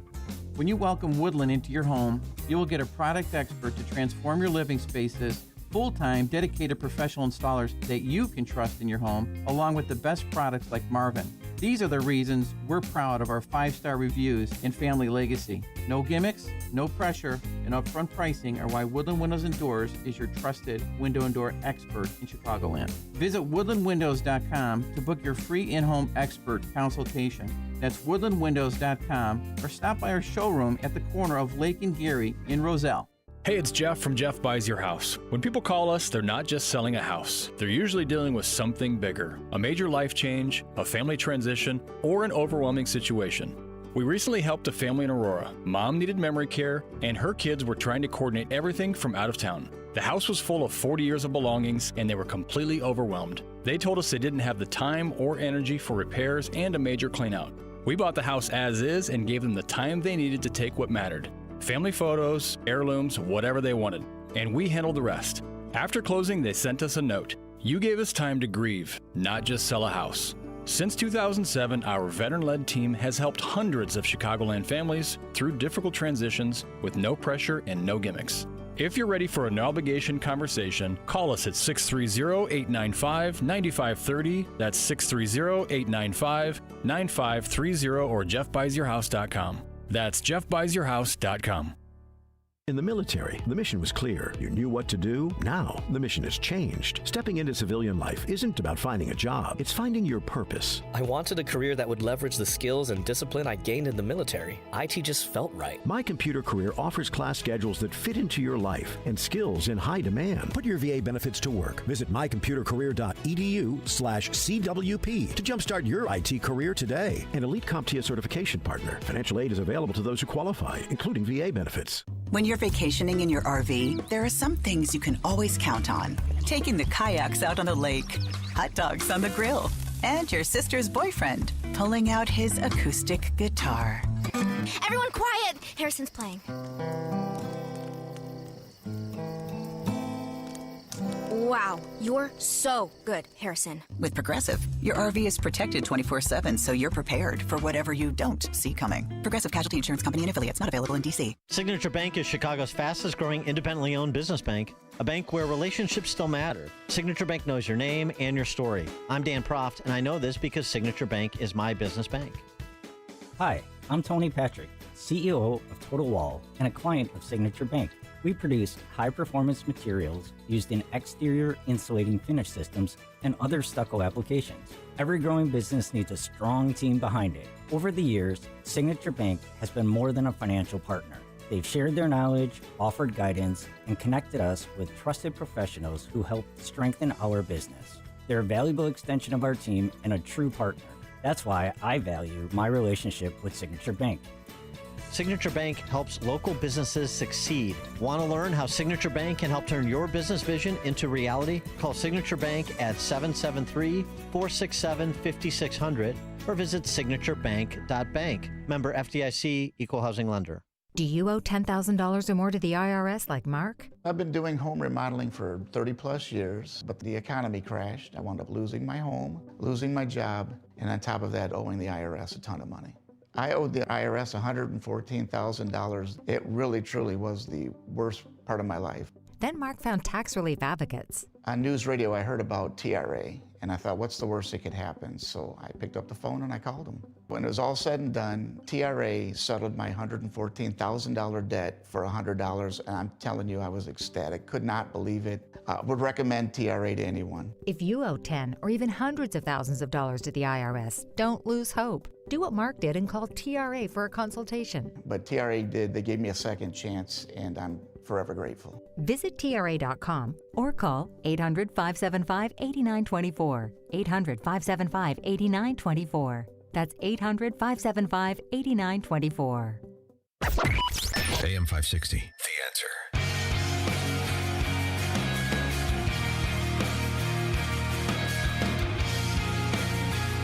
All right, coming up at 8:38, Chris Fenton on how Hollywood sold out, and he's betting on America to bring it back. He's got a new film, Bad Counselors, that's in theaters next month, July, badcounselors.com. We'll talk to him about the film and his larger play to reshape Hollywood. Chris Fenton at 8:38. Now we check the headlines with him.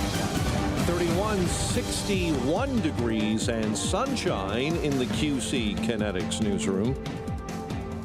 Iran and the U.S. agreeing to end fighting in the Middle East and reopen the Strait of Hormuz. The plan is still awaiting any final signatures from both parties, and there are lots of key details to remain unresolved for now, according to Fox's Trey Yinks. We're looking at an agreement that is going to, on Friday, immediately open the Strait of Hormuz, and it's going to also enter into a 60-day detailed negotiating period to address these nuclear issues with the Iranian regime. They are committing to not having a nuclear weapon, but ultimately the International Atomic Energy Agency and others are going to be part of the interworking here in Iran, on the ground, to ensure that this highly enriched material is removed. And when I spoke with the president yesterday, he talked about how difficult it's going to be to get that is currently buried deep underground. He says the Iranians told the United States only the U.S. and China actually have the equipment and ability to do so. The deal nearly derailed after an Israeli attack in Lebanon.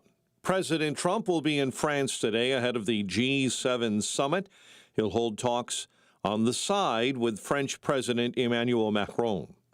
19 have been shot, 6 fatally in gun violence across Chicago so far this weekend. One person is dead after a motorcycle crash in Lombard. The accident happened early yesterday near Finley and 22nd. Authorities are investigating a crash involving an IDOT vehicle on the Dan Ryan that left 2 hurt. State police say the accident happened early yesterday in the express lanes near 37th Street. And we're watching a developing story on the Metra Electric line this morning near Kensington or 115th on the University Park branch. An outbound train is stopped right now due to police activity. We'll keep our eyes on that for you. That's happening on the Metra Electric this morning. Chicago sports, White Sox, an impressive series. They take down the Dodgers 6-4 on Sunday. The first-place White Sox visit the Yankees tomorrow night. Cubs failed to complete the weekend sweep.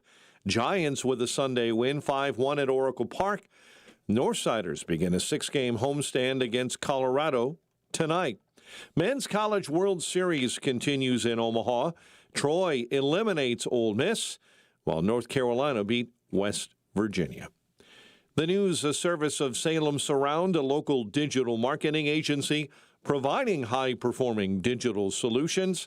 To surround your target audience at surroundchicago.com today. A check of the roads coming your way in 2 minutes on AM 560. Larry Elder believes the rhetoric needs to be dialed down. I want him to know how much the American people hate his guts. Okay. It would just seem to me, after 3 assassination attempts, maybe, just maybe, you might want to turn down the rhetoric. Can you imagine if there had been 3 assassination attempts against Barack Obama? Can you imagine? The Larry Elder Show. Weeknights at 8, right before Sean Hannity at 10 on AM 560.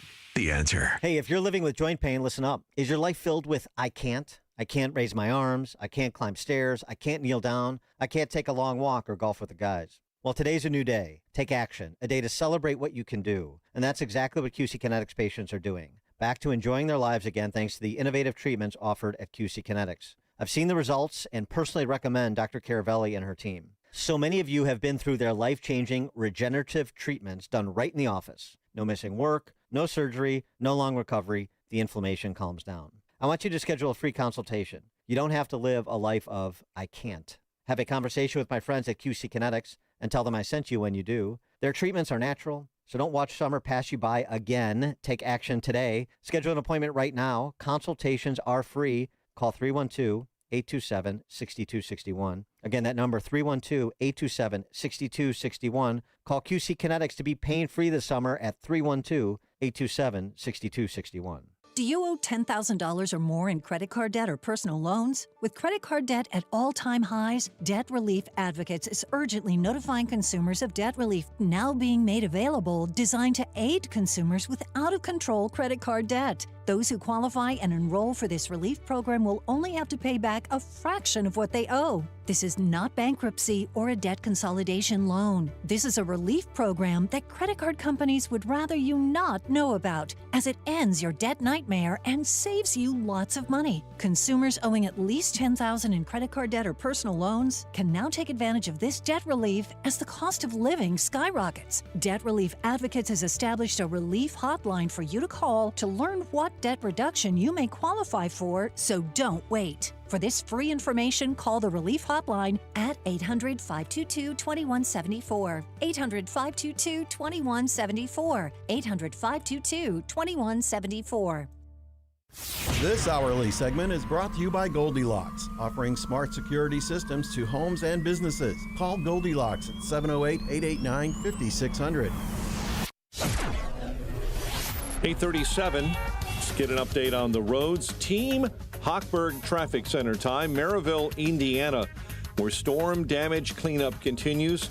Broadway or State Road 53, north and southbound, remain shut down as cleanup and power line restoration continues between 61st and 57.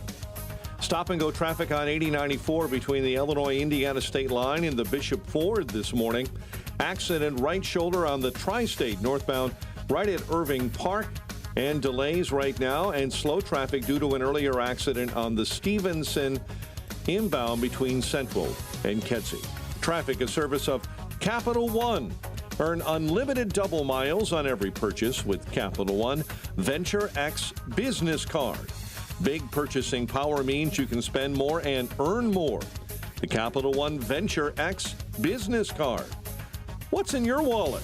Terms apply. See CapitalOne.com for any details.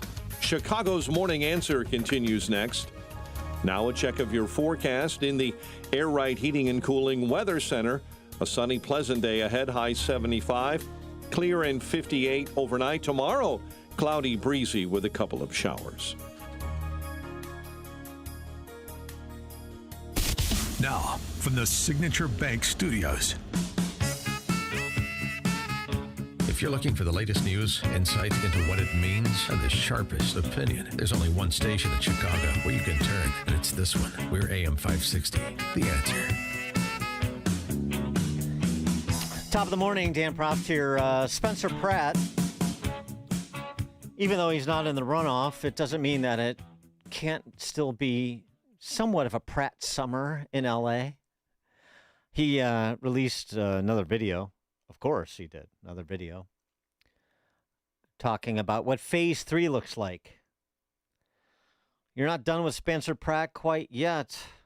Political power structure in L.A. Now that the campaign portion of my mission to save Los Angeles is coming to a close and I'm moving on to the next, more interesting phase, listen, I've spent a lot of time slaying everybody. I've ridiculed everyone on the roster, and I just want to say from the bottom of my heart, I'd like to take the chance to apologize to absolutely nobody. You think you can get rid of me that easily? I know a lot of dim-witted jerks thought I was in this for a grip, that I was going to roll up and leave town if I didn't get into City Hall. It's just not fair. Hey, morons, I didn't get in this for political power. I got in this to expose this corrupt machine, and nothing has changed. You enjoy your worthless meetings in City Hall. Nikki, you have all this information. You're running for mayor. Show what you're really about, or get the out of the race. I'm going to be lighting you up every single day, and now I don't have to worry about offending CNN viewers. I don't have a campaign laws hamstringing me now. It's war. It's 0 hour for Los Angeles. Angelinos are now stuck with two morons responsible for all their problems, and they have to choose between Dumb and Dumber. That's not a choice. That's the machine protecting the machine. And now every problem that plagues Los Angeles because of these two corrupt communists is going to accelerate. And the city will tumble headlong into the abyss. You have no idea how many major developers, hoteliers, business owners, entrepreneurs have been texting me saying they're packing up and leaving town. More of your favorite restaurants will be shuttering. That means less tax revenue. That means the city has to cut services. More potholes, less firefighters, less police patrols, more criminals, more drug addicts terrorizing your communities. And we haven't ended it. You have no idea how bad things are about to get for this city. Look at this place already. Weeds growing from every crack and crevice, graffiti over every square inch of public space, garbage, drugs, feces, burned up dogs, burned down towns, abandoned storefronts. This city is a mess, and you're about to reward the arsonist who torched the place with 4 more years of destruction? I know he's very bitter. My goal hasn't changed. I've been laser focused on stopping these commie animals, and I will stop them. If you think we uncovered a lot of fraud and evil in the campaign, just wait. We have some recordings of one of your exalted candidates doing and saying something that would make her resign in shame. I was saving it for the general election. Go ahead and pick your demon, certify your choice, and then you get to see it. So Karen Nithya, ask yourself, is it possible that one of your employees may have a recording of you doing or saying something that would force you to resign in disgrace? Hope you sleep well at night over the next 5 months, because you know who hasn't slept well at all for the last 17 months? My mom. All my neighbors in the Palisades. All the moms who worry about their kids walking past drug addicts in front of their schools. All the business owners getting crushed in the LA economy, worried that they can't stay in business and feed their kids. Angelinos have been struggling for years now, all while corrupt politicians and fraudulent NGOs profit off the misery and fleece us for the tax dollars. Well, now we're flipping the script. I want all of you awake at night sweating and worried about 5 a.m. when the FBI blazers bust in the door, breaking open your office, because I assure you, they're coming. You think your election was going to stop me? If you want to stop me, you're going to have to f***ing kill me!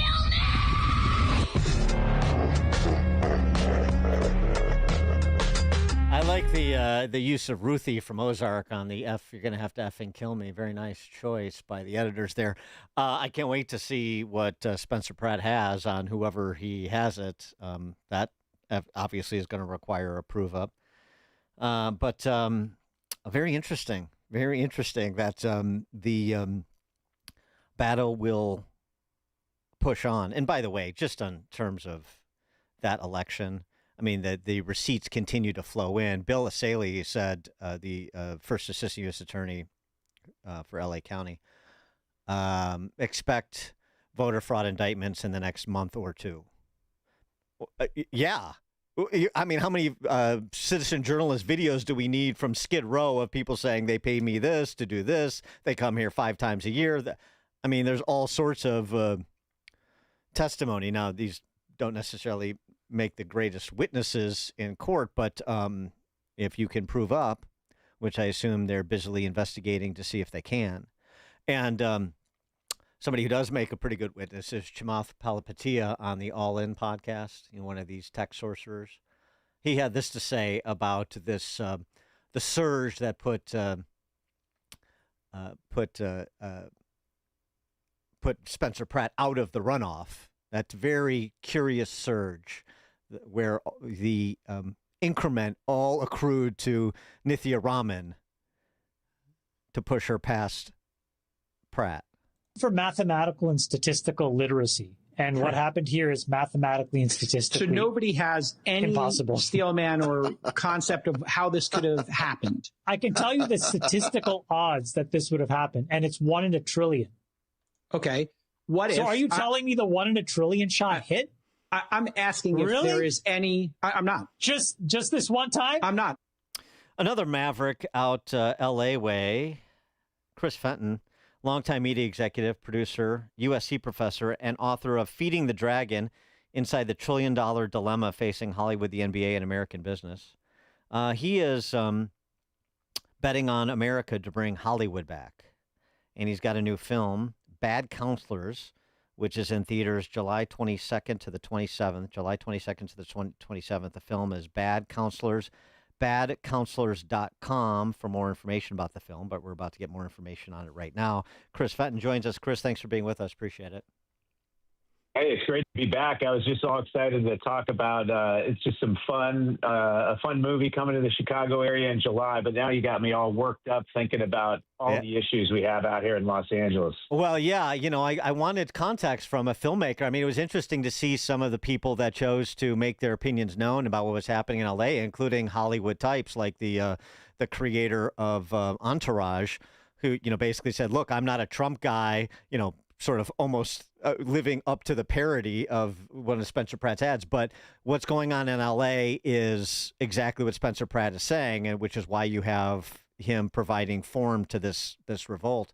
But I just wonder, like, how much of the situation in L.A. That Spencer Pratt describes and is continuing to describe, impacts your business and Hollywood. What's your perspective on the dynamics there? Well, it 100% does. I mean, I'm fortunate enough to live down in Manhattan Beach, which is its own municipality. So I don't vote in that LA election, but I lived in the Hancock Park area for a long time and had to deal with very slow response times from police, potholes everywhere, a lot of homeless problems. I mean, it's a terrible situation you want to have sympathy for, but at the same time, there's just been a terrible increase in a lot of the things that really bother the quality of life that occurs inside the LA city. In fact, when I drive to University of Southern California, I sometimes have to get off the freeway because we do have pretty bad traffic here. And I'll use Figueroa and just south of USC, which is a very pristine, incredible campus. You have a 3-mile stretch called the Blade, which is one of the biggest sex trafficking areas in the country, where kids are just parading around at the ages 11 and 12, and they have literally done nothing about it to fix it. It's a very, very sad state of affairs. Well, so Spencer Pratt was trying to revive L.A. You're trying to revive Hollywood. I read this piece that you wrote over at RealClearPolitics.com about how Hollywood sold out, and you're betting on America to bring it back. I mean, so is this onshoring the industry? Is this telling stories that celebrate America 250 and all of the wonders of this country that we're being regaled with by World Cup soccer fans right now online, which is very interesting, or some combination of the two? Yeah, no kidding. I got to get myself to a Buc-ee's one of these days. Right, Wonder World. They need them out here in California. No, it's well, there's the content side, obviously, where there's a lot of us that would love to see more Top Guns and just more things that really showcase the prowess of our system of government here and the Western form of democracy. But then there's also the reality of 2.7 million jobs throughout the country, most of them outside of California and Los Angeles, that the entertainment ecosystem feeds. I mean, in fact, down in Georgia, just over the last 3 years, we've seen production spending drop from $4.4 billion down to $2.3 billion, almost a 50% drop. And we have sound stages down there in the Georgia area that are 75% underutilized or completely empty. So you have a lot of people that are used to working, say, one job or 3 jobs a year, 4 jobs a year, now down to one job. Remember, a lot of these are freelance jobs. They're middle class, upper middle class, cameramen, gaffers, electricians, et cetera. And unfortunately, we really started to ramp up offshoring outside of the United States of America over the last 10 years, and it just hasn't stopped. And we need to return that production back. But I mean, what does that even look like in the era of AI? Because obviously AI is having a big impact, as has been described by many, including most recently Ben Affleck, surprisingly provided some insightful comments, at least it surprised me, about AI and the impact that it will have and won't have on filmmaking. How do you sort of break apart the impact of AI versus sort of these other dynamics you're talking about in Hollywood? Well, I can tell you we're trying at University of Southern California to come up with curriculums that start to really focus on where things are going in the AI technology space and how it's going to disrupt our ecosystem. It's hard to tell right now, as it is with a lot of different industries, and it is going to have a huge disruptive force. There's no doubt. But in the meantime, I can tell you we just shot a movie in North Carolina, Tennessee, and Texas that used 1,200 people. It takes a village to make these movies. This was a smaller movie called Bad Counselors, which you mentioned earlier. It comes out July 22nd. But I can also tell you, with the Marvel movies I've worked on, we had villages as big as, say, 7,000 people that worked on those films. And that hasn't come down all that much. I mean, you're seeing AI technology really help enhance the special effects and sort of the visuals that you're starting to really enjoy inside a theater or on your big screen. And that's going to continue getting better exponentially. And you're going to see things like, say, the amount of extras that you're going to need in a, say, city shot or something like what we had, which was summer camp, where you needed lots of young kids running around in the background or whatever, you're going to be able to use AI technology to help abate the amount of people that you use. And that will bring costs down. And yeah, that will take some jobs away. But for the most part right now, and at least for the short term, these movies take huge villages of workers, and we want to have a lot of those workers here in the United States of America because we do have the best-in-class tradesmen in this space for the rest of the world to essentially follow our lead.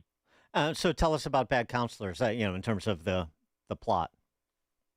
Yeah, so Bad Counselors is a fun fish out of water comedy. It's two fraternity brothers who get in a bunch of trouble. They have to satisfy 120 hours worth of community service to graduate on time. There just simply isn't enough time in the day to be able to get that all done, other than the fact that they can go become counselors at this sleepaway camp. Turns out it's a church camp, and they are not of faith, and they have to fake their way into it, and all kinds of fun antics occur during that, and that sort of fish out of water type of nostalgia, summer camp comedy, sort of going back to the Meatballs type of phase. And, they start to see a lot of similarities in things, and there's a lot of good emotional hook to it. And the kids have a lot of fun. And we have Chris Klein, who plays the pastor who runs the church camp. A lot of your viewers or listeners might remember him from the American Pie franchise. He does a fantastic job. And it's just a lot of fun. It's great for parents and great for kids. You don't see a lot of that out there. If you're looking for a fun family comedy, we come out right after Odyssey. So we're calling it the Summer of Baddassy, Bad Counselors and Odyssey. Forget the Barbenheimer. We're going the Summer of Baddassy this year. It sounds a little bit like Paul Rudd and Sean William Scott in Role Models. It's a little bit like that, doesn't it? Is that, am I right or no? Yeah, it has a lot of that fun. It's probably, I believe that one was a rated R comedy. This one's really one for parents to bring kids as young as 8 or 9 years old. But there's enough edge and fun to it for late teenagers. We've tested it with colleges. The college kids love it. So it's just one of those things where I think Hollywood needs to make a lot more of these. That escapist, no political ideology in it. Something that's great for the secular crowd and people that might be of faith too. It's we do a nice blend in there, good nuance, and just no messaging. It's just a lot of fun. So So is that your the lens through which you look at scripts to consider in terms of optioning into a film? After a couple of decades of trying to figure out how to placate Beijing and realizing how terrible that was, 100%. I'm looking just to make good, fun, escapist entertainment for everyone across the country and hopefully across the world to just go have a good time and remember why it's fun to go to the movie theaters and why the entertainment business, even though, the Hollywood and LA are sort of toxic terms, like just go back to having great content that everybody can enjoy and talk around the water cooler if a water cooler still exists. I don't even know. Okay, right. Yeah, that's right. For those who actually show up to an office. Chris Fenton, longtime media executive producer, USC professor, author of Feeding the Dragon, Inside the $1 Trillion Dilemma Facing Hollywood, the NBA, and American Business. He was just referring Beijing. The new film, Bad Counselors, badcounselors.com. Bad Counselors is the film in theaters July 22nd to the 27th. Chris Fenton, thanks so much for joining us. Good luck with the film. Thanks for having me. And tickets go on sale tomorrow, so please go get them. Take care and go Chicago. There you go, badcounselors.com. And Chris joined us on the fwealthgroup.com answer line. It's like a hot, steaming cup of information to start your day. It's Chicago's Morning Answer on AM 560. The Answer. Are you 65 or older and dealing with chronic knee or shoulder pain? You're not alone.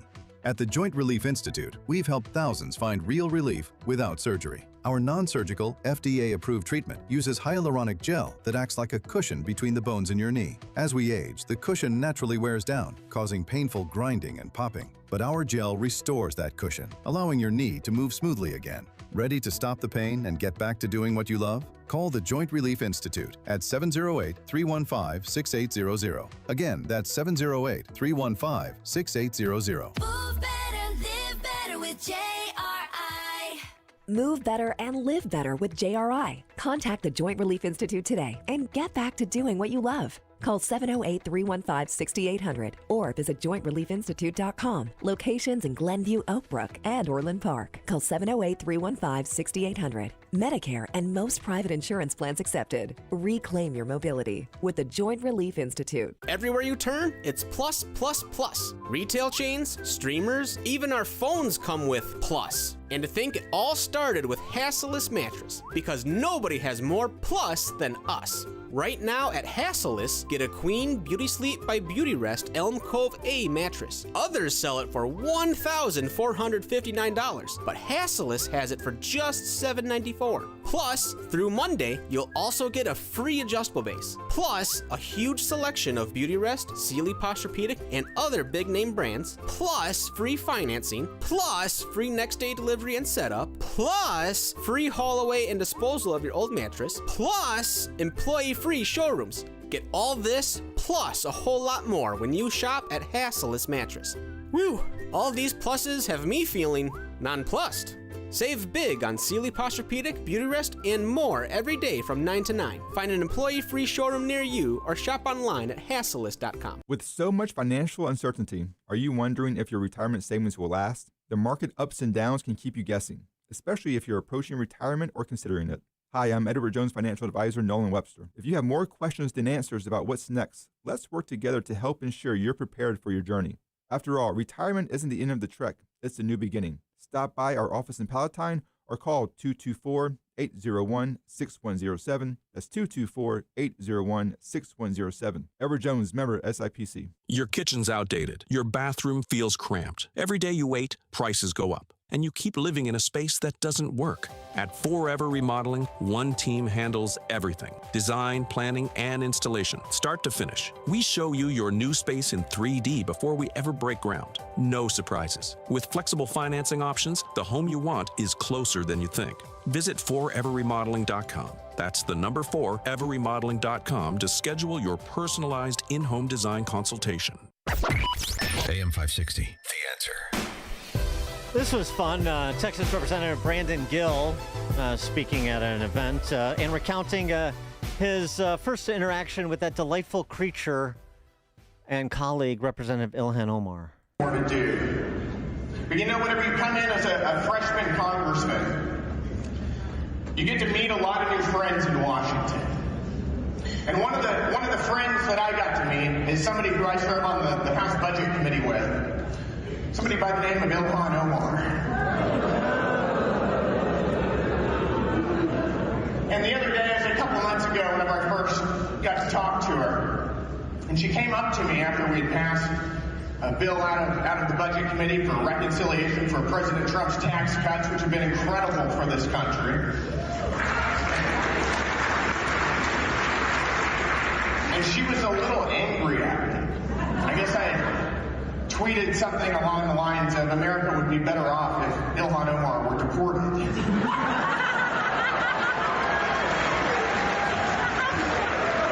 you guys agree?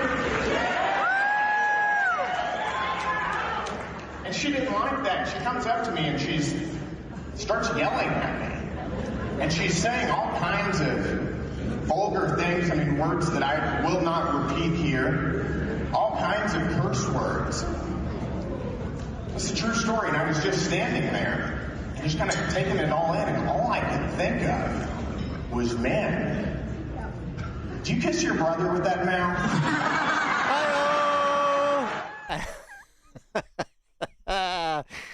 Good stuff. All right, thanks for joining us on another edition of Chicago's Morning Answer. Back with more wit and wisdom tomorrow. It is now 9 o'clock on AM 560 WIND Chicago.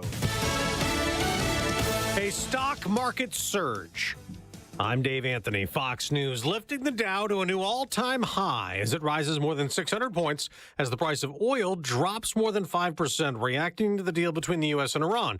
Vice President Vance intends to sign the agreement Friday and tells CBS This Morning be skeptical of what Iran is saying. The hardliners in the Iranian system will overemphasize the benefits that Iran gets while underemphasizing all the things that they have to concede and all the things they have to provide in order to get these benefits. Now, this ceasefire is extended 60 days in this agreement. Fox's Trey Yingst reports from Tel Aviv. We will initially see the Strait of Hormuz opening again, and in response, the United States will lift the naval blockade of Iranian ports. It's this 60-day window that's critical to look at as it relates to Iran's nuclear program, and if they're actually serious about making these concessions that they have indicated they will. President Trump will soon land in Geneva and then go to France for a summit of world leaders from G7 countries.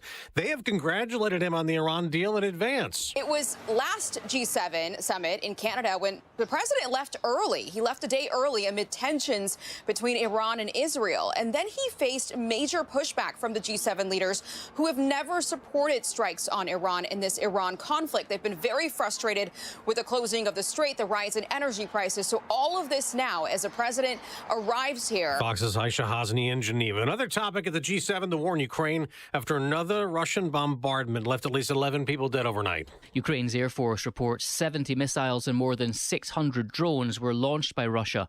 In Kharkiv, authorities say 5 rescue workers were killed in a drone attack on the site of an earlier strike. Multiple civilian locations, including apartment blocks, suffered damage as projectiles landed across the country. That's Fox's Jonathan Savage. America's listening to Fox News. Now, your official weather forecast. Today will be mostly sunny.